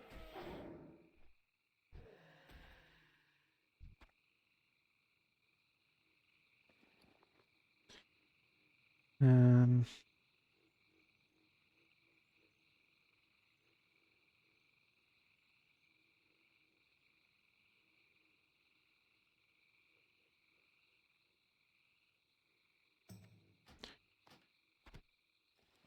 I'll take that because I'm going to kill more Pterodax. And it stacks. I don't know. There's only a minor loss even if it doesn't stack. So we've got our ash for stuff. Select. We've got another quest over here to pick up. We need some more of these blood petal sprouts.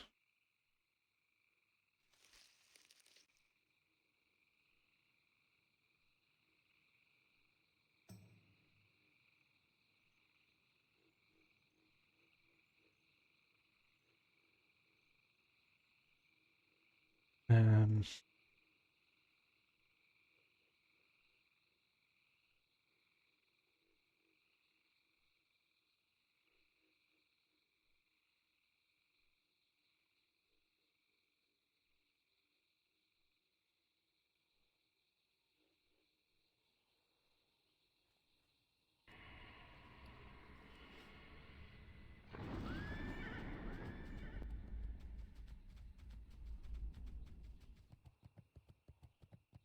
I'll keep looking for sprouts anyway.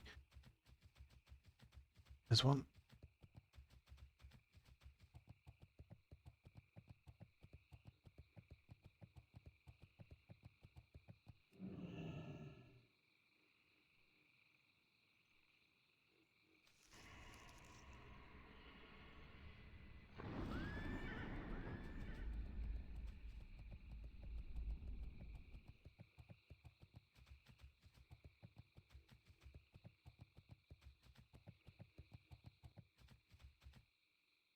Here's the golden plant. And we potentially need one blue thing as well. Where's the golden sand?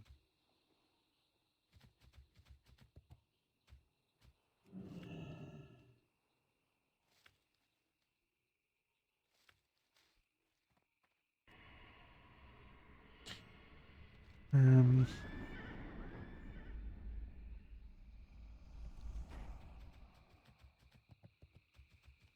the pterodax are up in these two areas or down in those areas. Okay.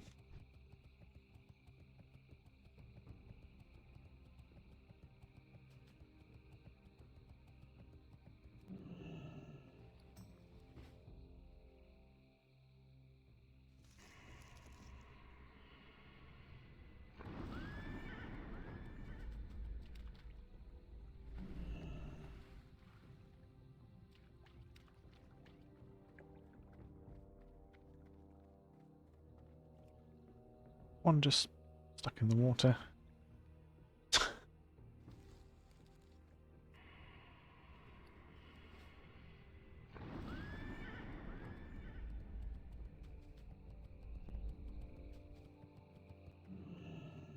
Oh, it's literally going to stand on it, isn't it?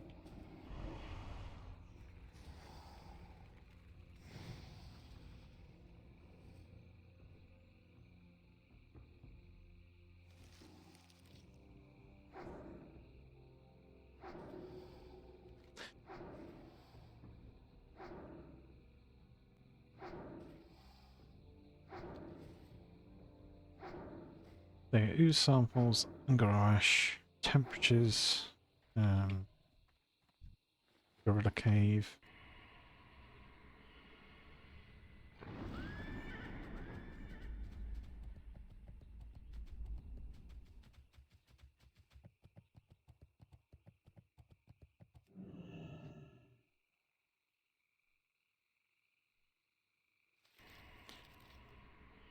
I think Gorilla Cave is probably next.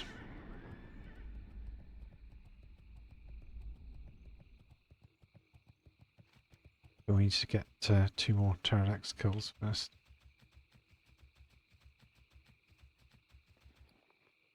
Do we have blind weed in our bags? And the answer to that is no, we do not.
It's right up there.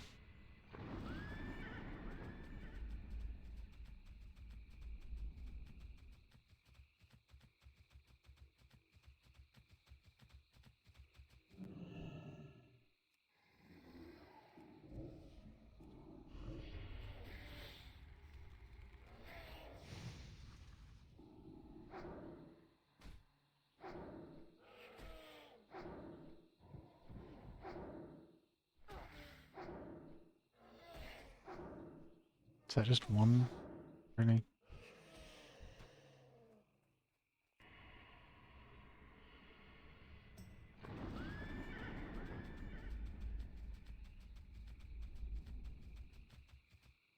Okay, just one Pterodax. We'll go further along and kill one more Pterodax. And also, hopefully, crystal.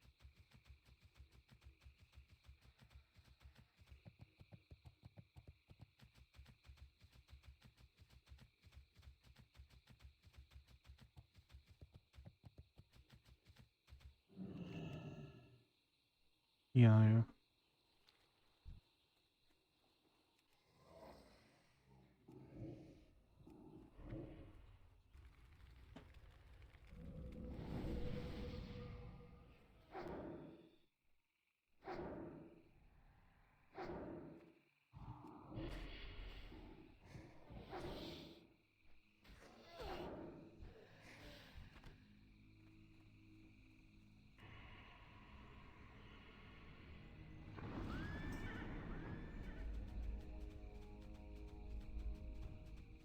And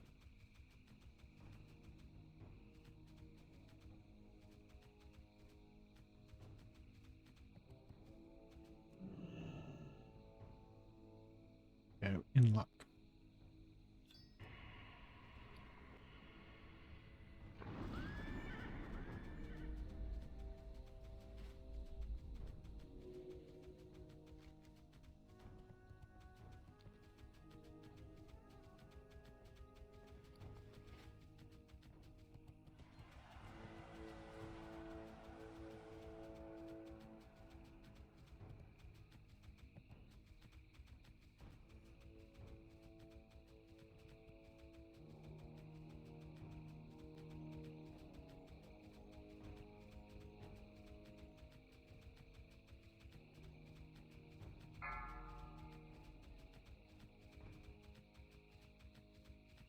And we've been doing 8 days, 19 hours.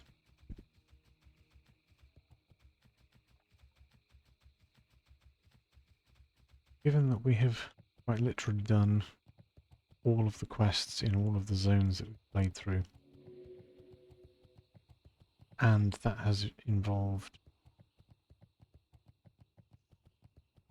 deliberately going out of our way to self-found craft problematic quest handed. I think we've done pretty well. Safe travels. Time is money, friend. Keep it real. Hurry back. Worthwhile anyway. Agility, stamina, intellect. Glad I could help. You need something? See you around. See you later. Safe travels. What can I do for you? Time is money, friend. Be careful out there. Glad I could help. Pleasure doing business with ya.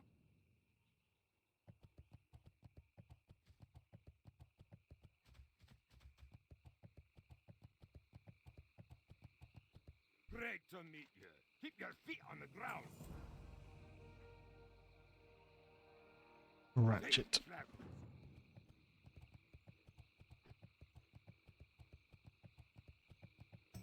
Good day to you.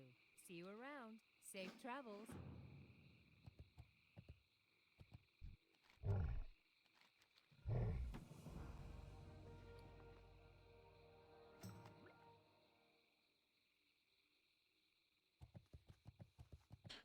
I Great to meet you. think there's one thing that can only appear See you soon. in that package. Small alchemy recipe. Which one? One.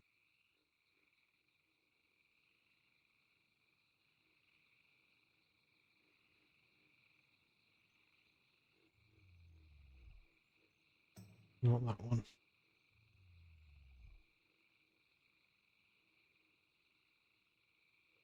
Not fireproof. Mighty Troll's Blood.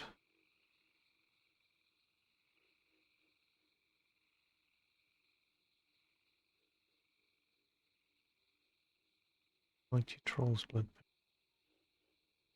Apply for Horde as well.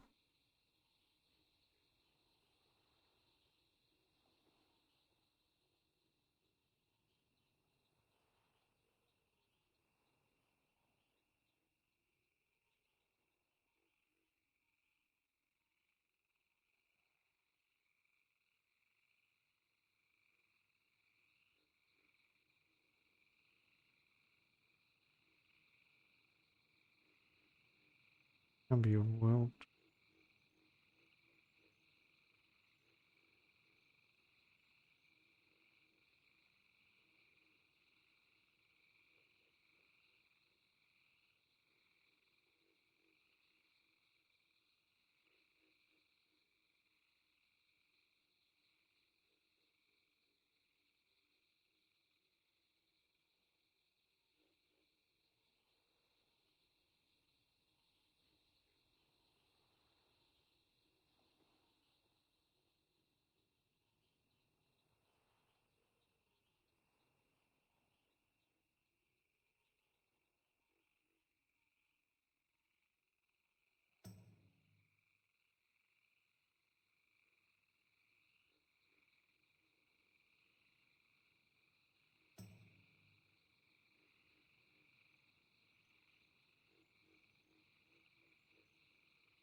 drop.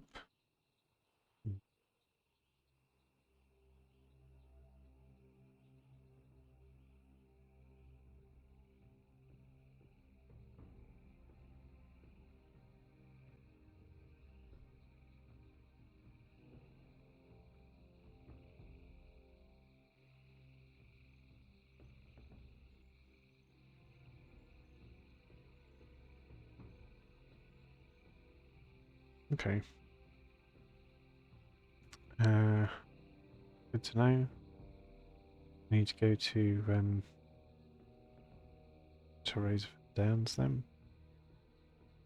To learn that. Magic resistance. Nope. That one.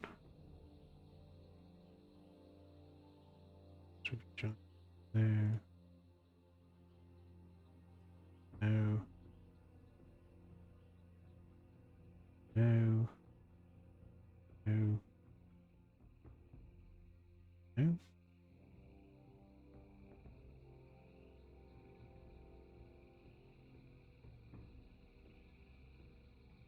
One of these.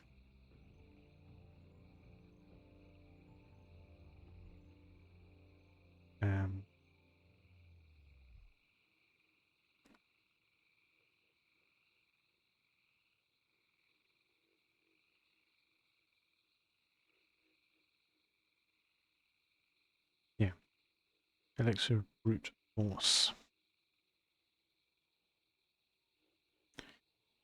Has to be obtained from this. Currently.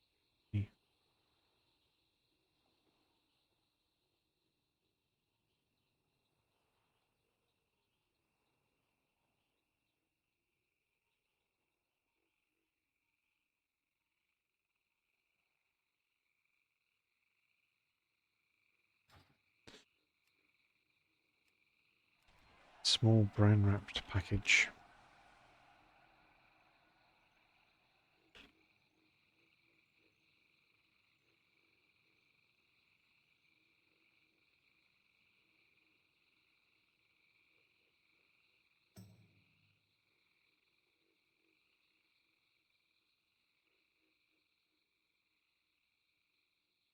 Contains a lot of trash and elixir proof.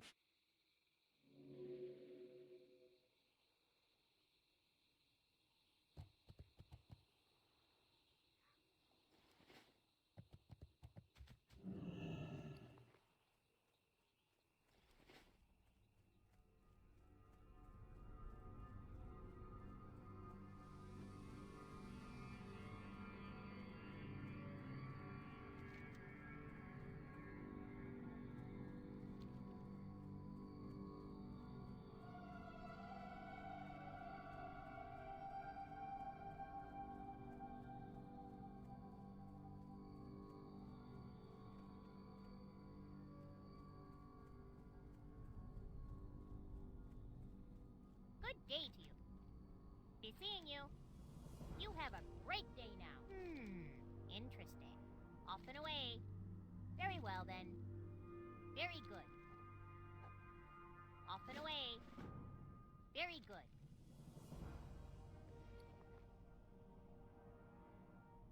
Be seeing you. My, you're a tall one.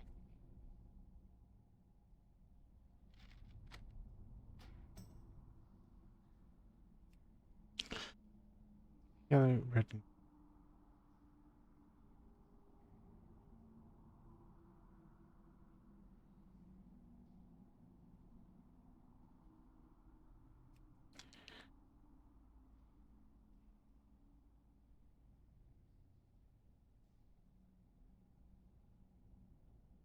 right, so red and yellow. Increases explosion. There's yellow and green. Provide you with a healing aura. Crystal restore.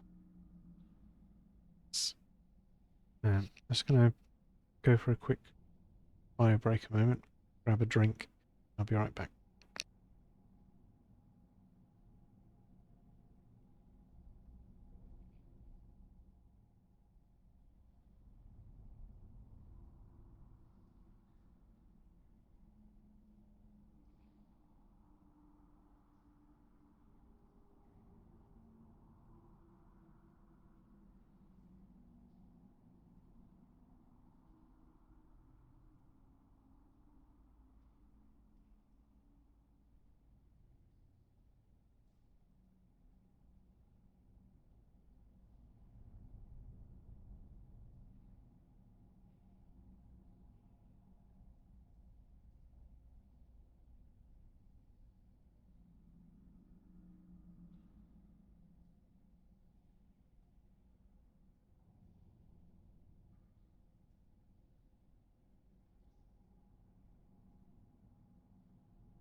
Okay, we're back. So let's find out what else there is. Eastern pylon. Blue, yellow, and green.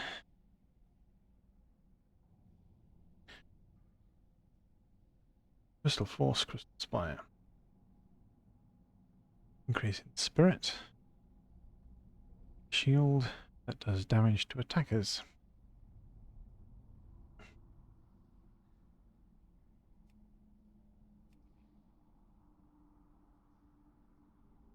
Western red, green, and blue.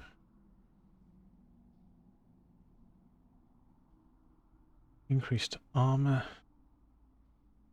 Lower the armor. Specific target. I wonder how that functions. Does it target you attack?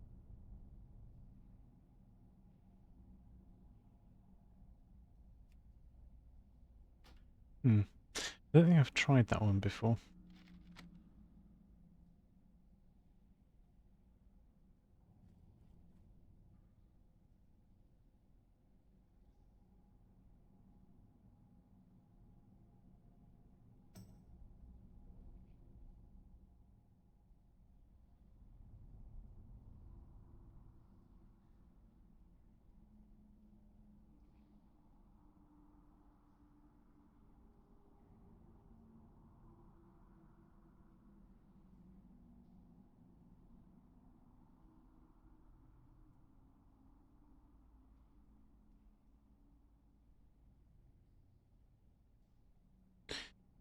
Right, I'm just looking up guide.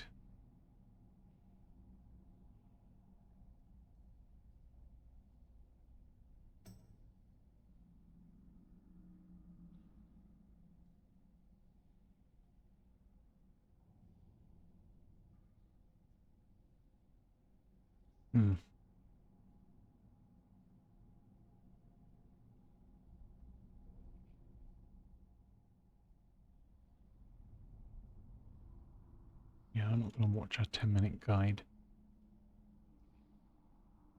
Rather read one.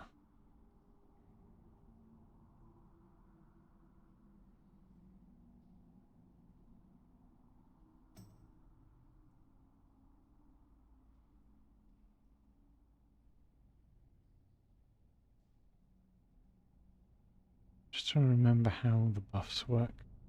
It's been so long since I...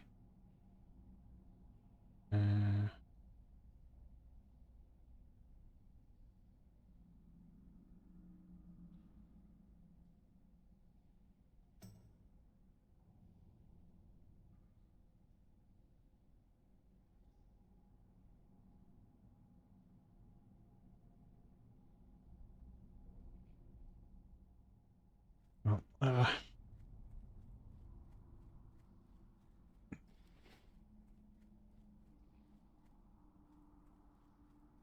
just make sure that I think we're all done with it. Pleased to meet you.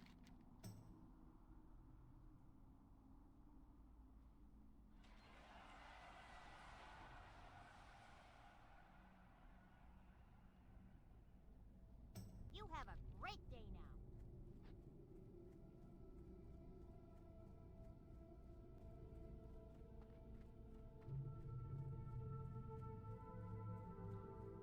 So, some of these require going elsewhere. Some of these require...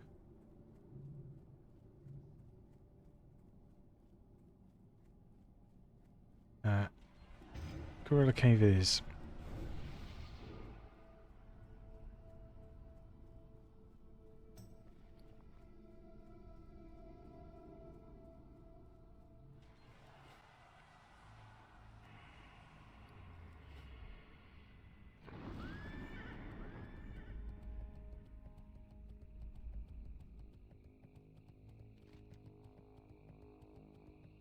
Talk to me. Hurry back. 312.3.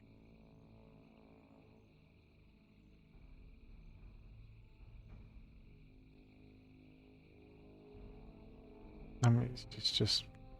Yeah, whatever. Keep it real. Show me the money. What's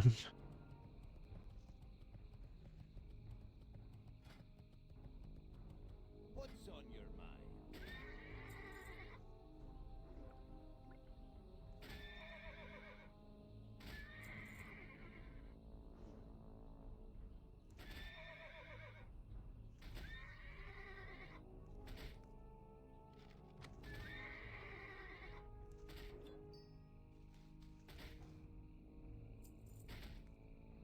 J- Off with you. Go away. Oh wow, okay. Can't simply say go away. They do have too much health. Just pop.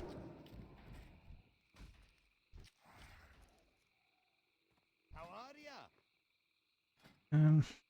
Do I want?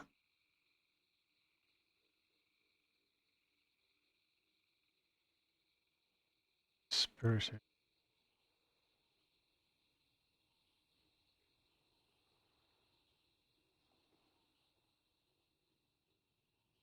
Yeah, probably do still. Watch your back.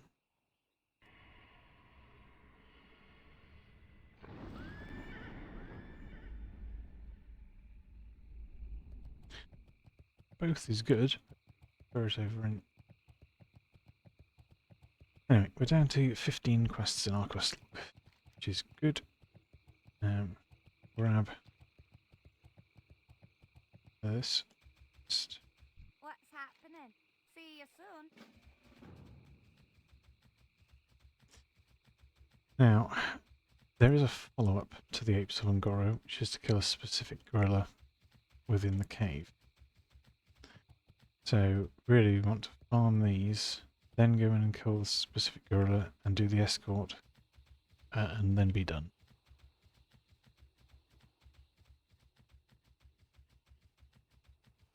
We do need to make sure that we make some shards, and we will also make sure we grab this buff, see what it genuinely does.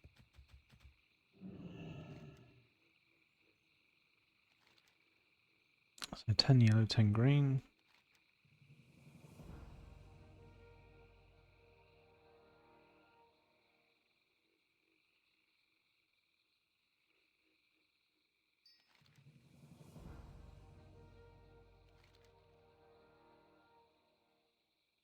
So the other one's going to act like a grenade.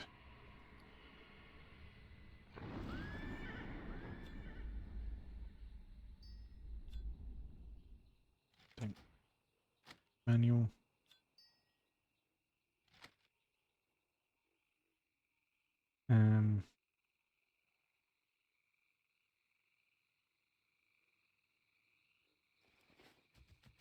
Oh, it's nice you get 6 per turn in. I don't know if it shares cooldown with anything. I will look that up rather than waste anything.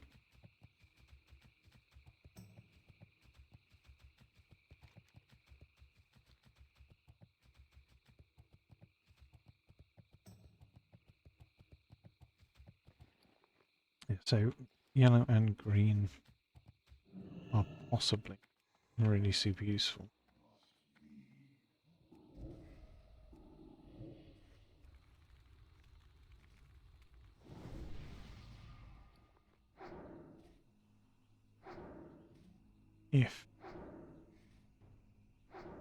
If this is not a channel effect, if it's like a you use it and it the buff to hit you. Okay. And here we see the mechanic that makes this place dangerous. It's a cave and this cave also has an upper level. And what makes the cave really sort of super dangerous is that the upper level can be in range for when they call for help.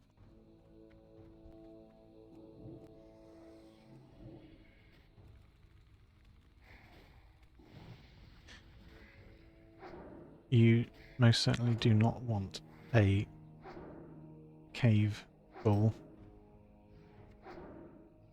of gorillas coming after you.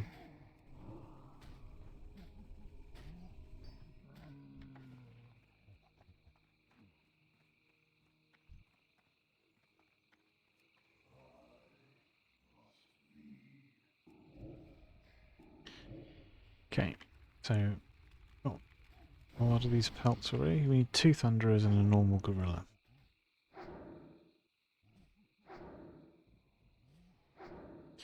Like somebody else might actually be in here already.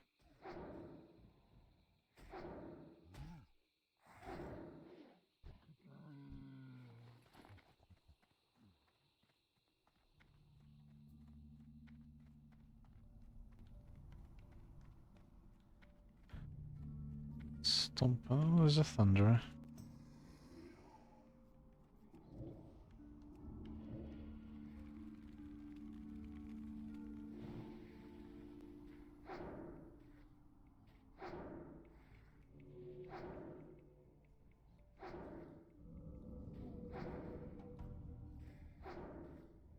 Calls for help.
Two.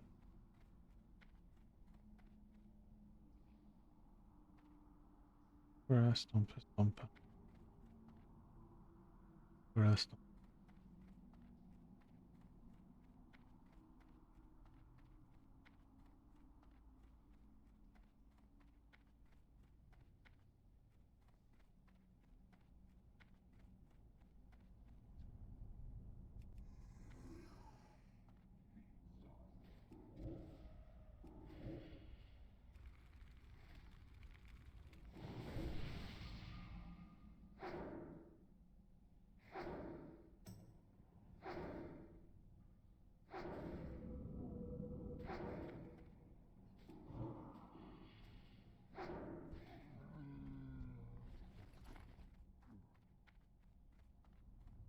Then you get thunderers outside.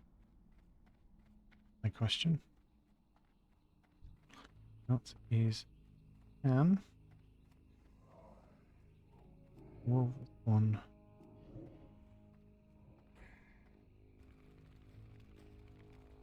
hopefully drop the pelt we need.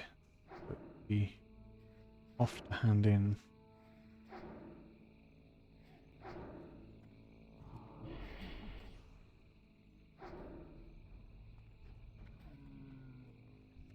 Yes. Excellent.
I do wonder if I can kill the devil soul. I've certainly killed elites with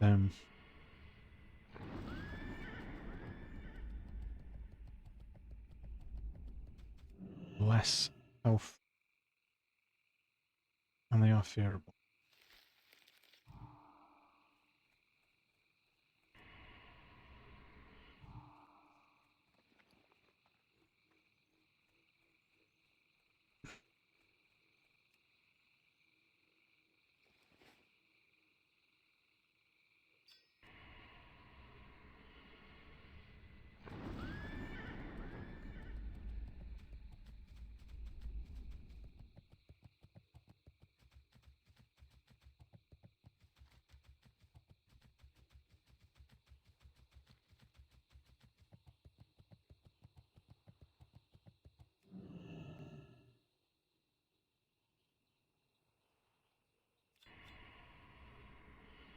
How did that?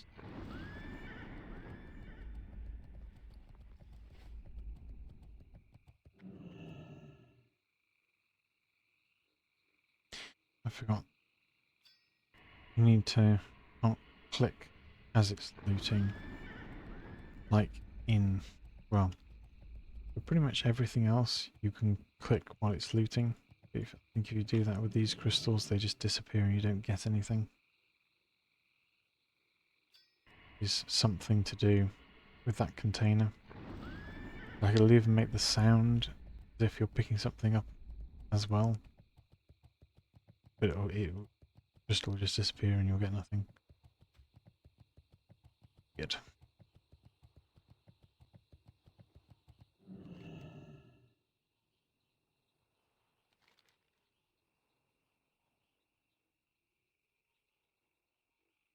Relation spirit.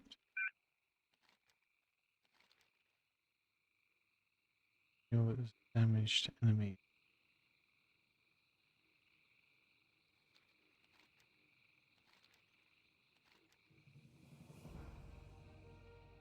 Increase spirit by 30 to 30 minutes. Quite nice. Crystal shield surrounds the friendly target, doing 12 damage to hit. Okay, so basic forms.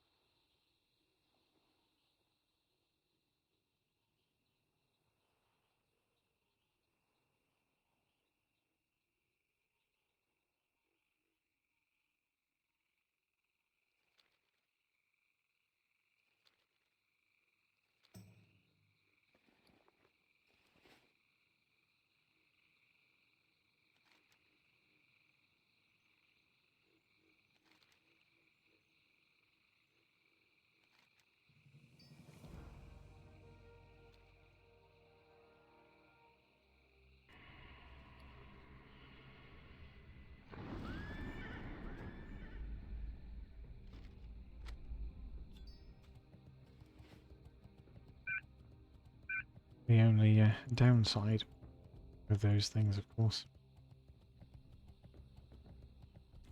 is that they take up additional bag slots.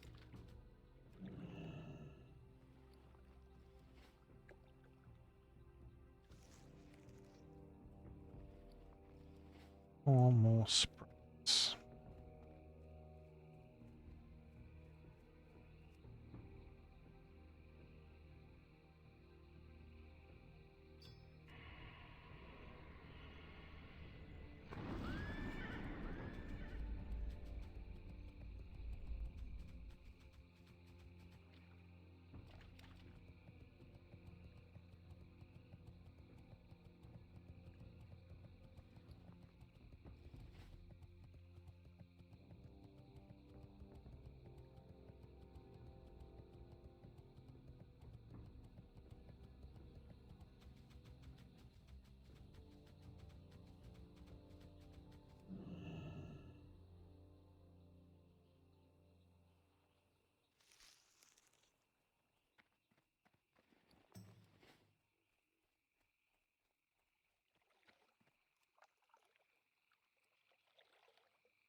Peace, friend.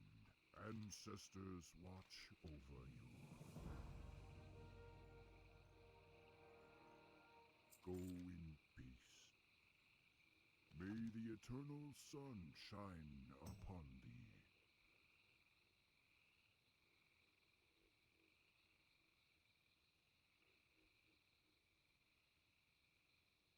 Walk with the earth, Mother.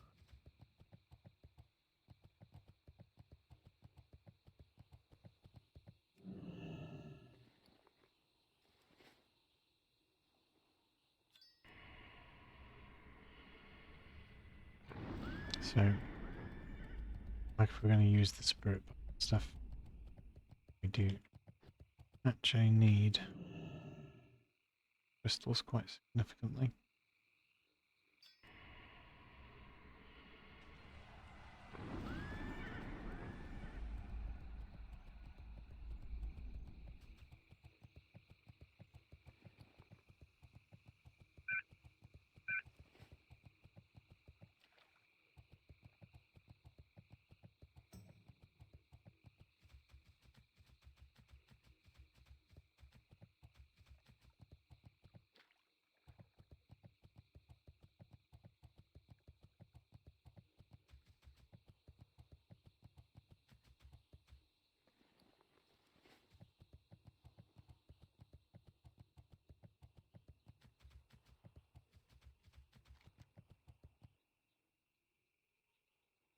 Hmm.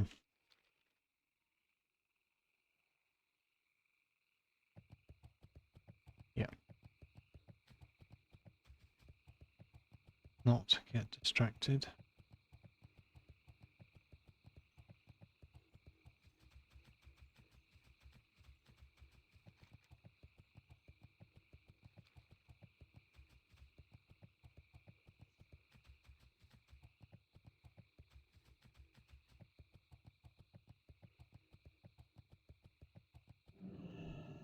The only thing we can be distracted by really is oozes.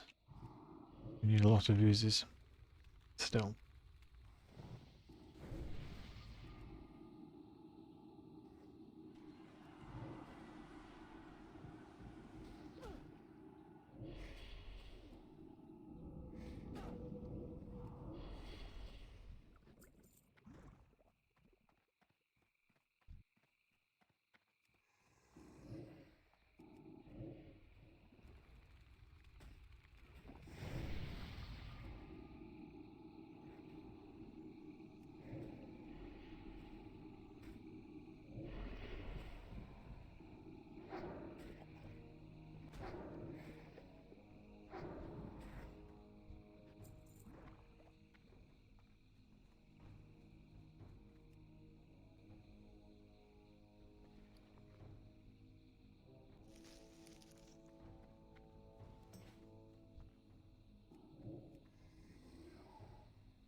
I used to dislike the primal oozes a lot, and I don't as much now, but I think, unfortunately, that's more to do with the fact that we out-level them and can burst them quickly enough not to get a clone.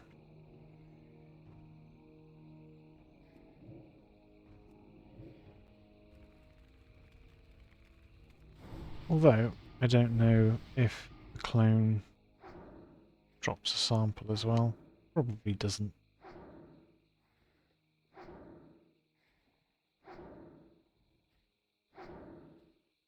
On spawn.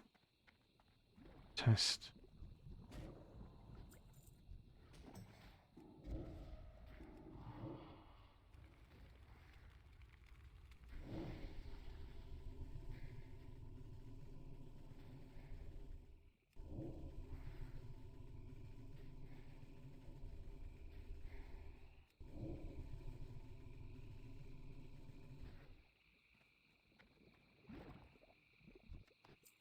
No.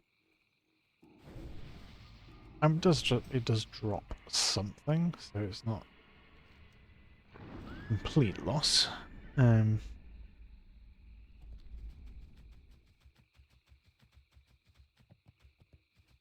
is certainly not worth using it to double the number of oozes that we're getting samples from.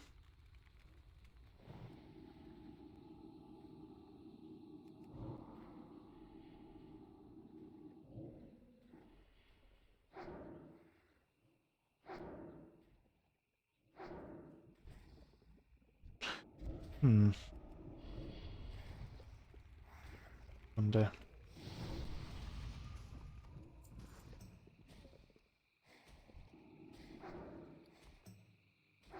Ah.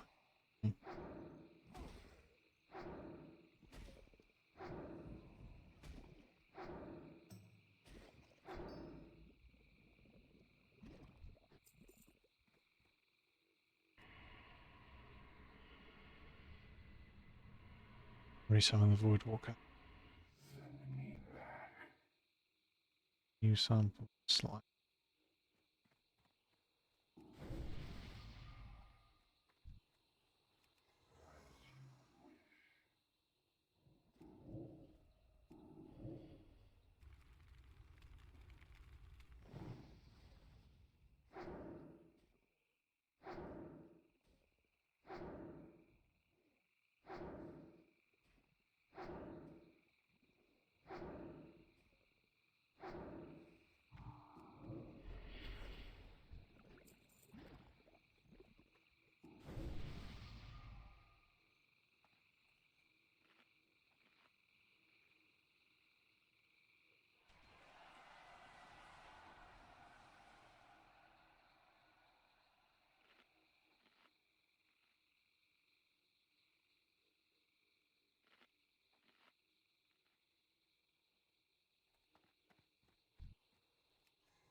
Essentially start casting around 20%.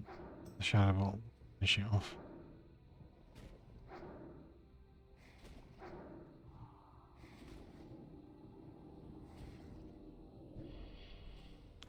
Okay. Mistime it though. Won't work.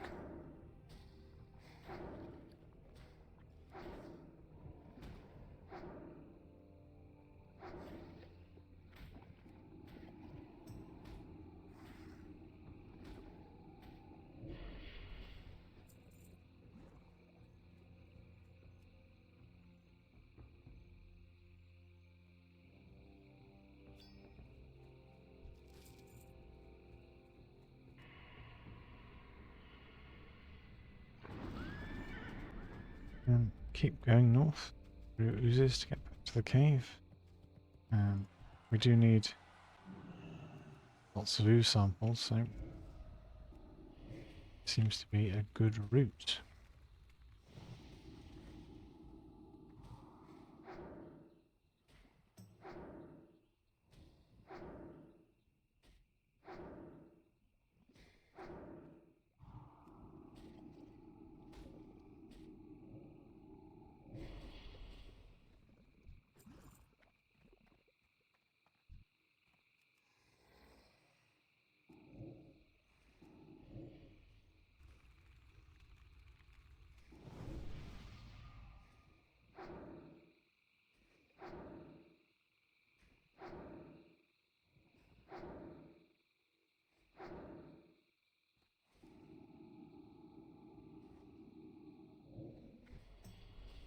Oh, I got it then.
Two silver.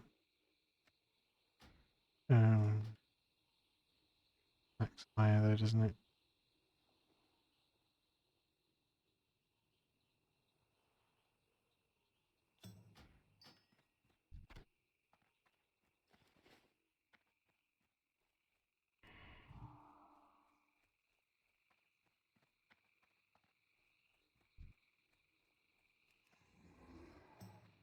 Okay.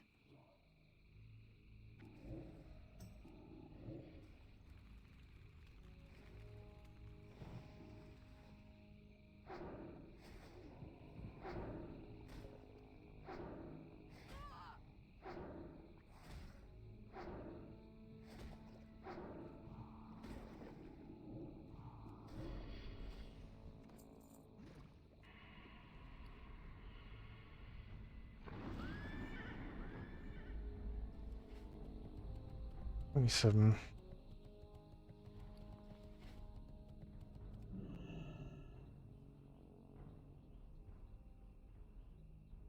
want at least 30 just to be on the safe side.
That one was not in time. Okay.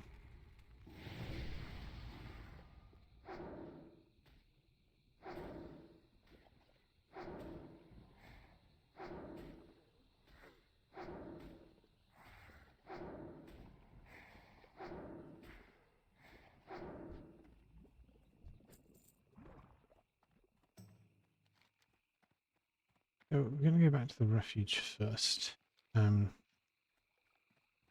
To sell things and hand in the sprouts.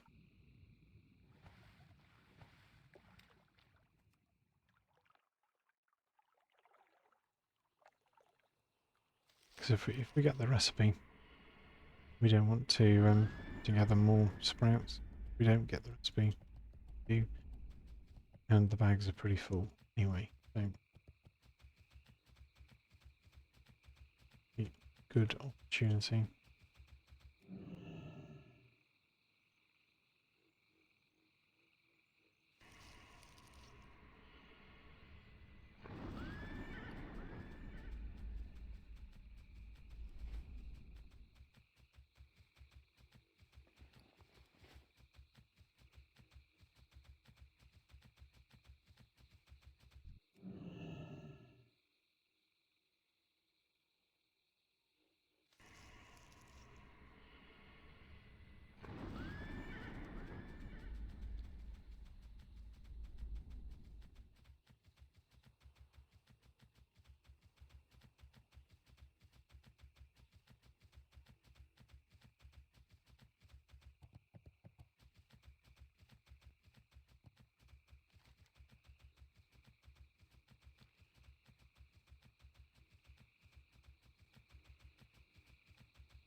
Hi.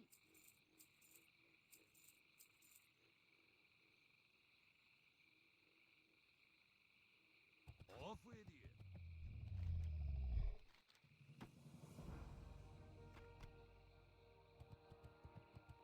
You got my attention. See you soon.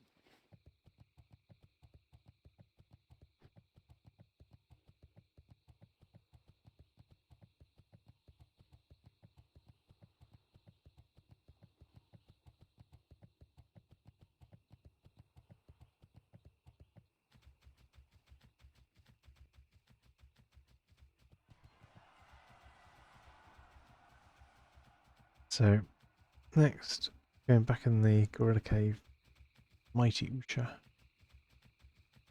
and chasing.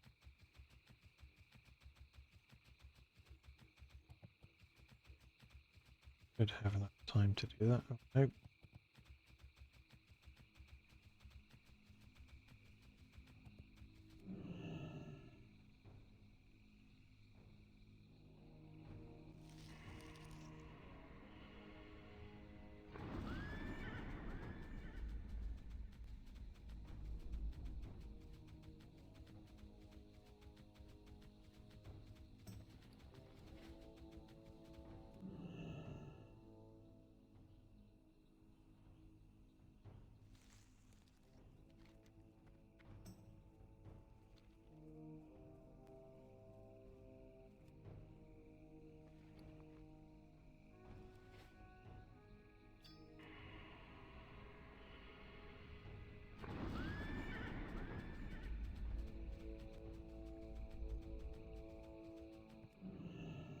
Hmm.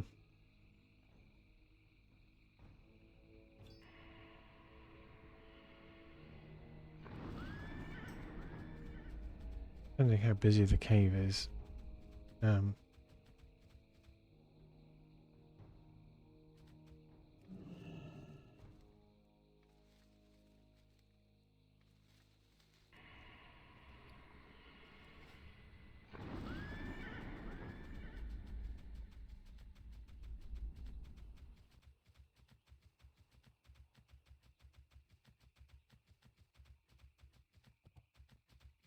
if the cave is not busy, we'll be fine. Cave is, well, cave is busy, it'll be easier than like this.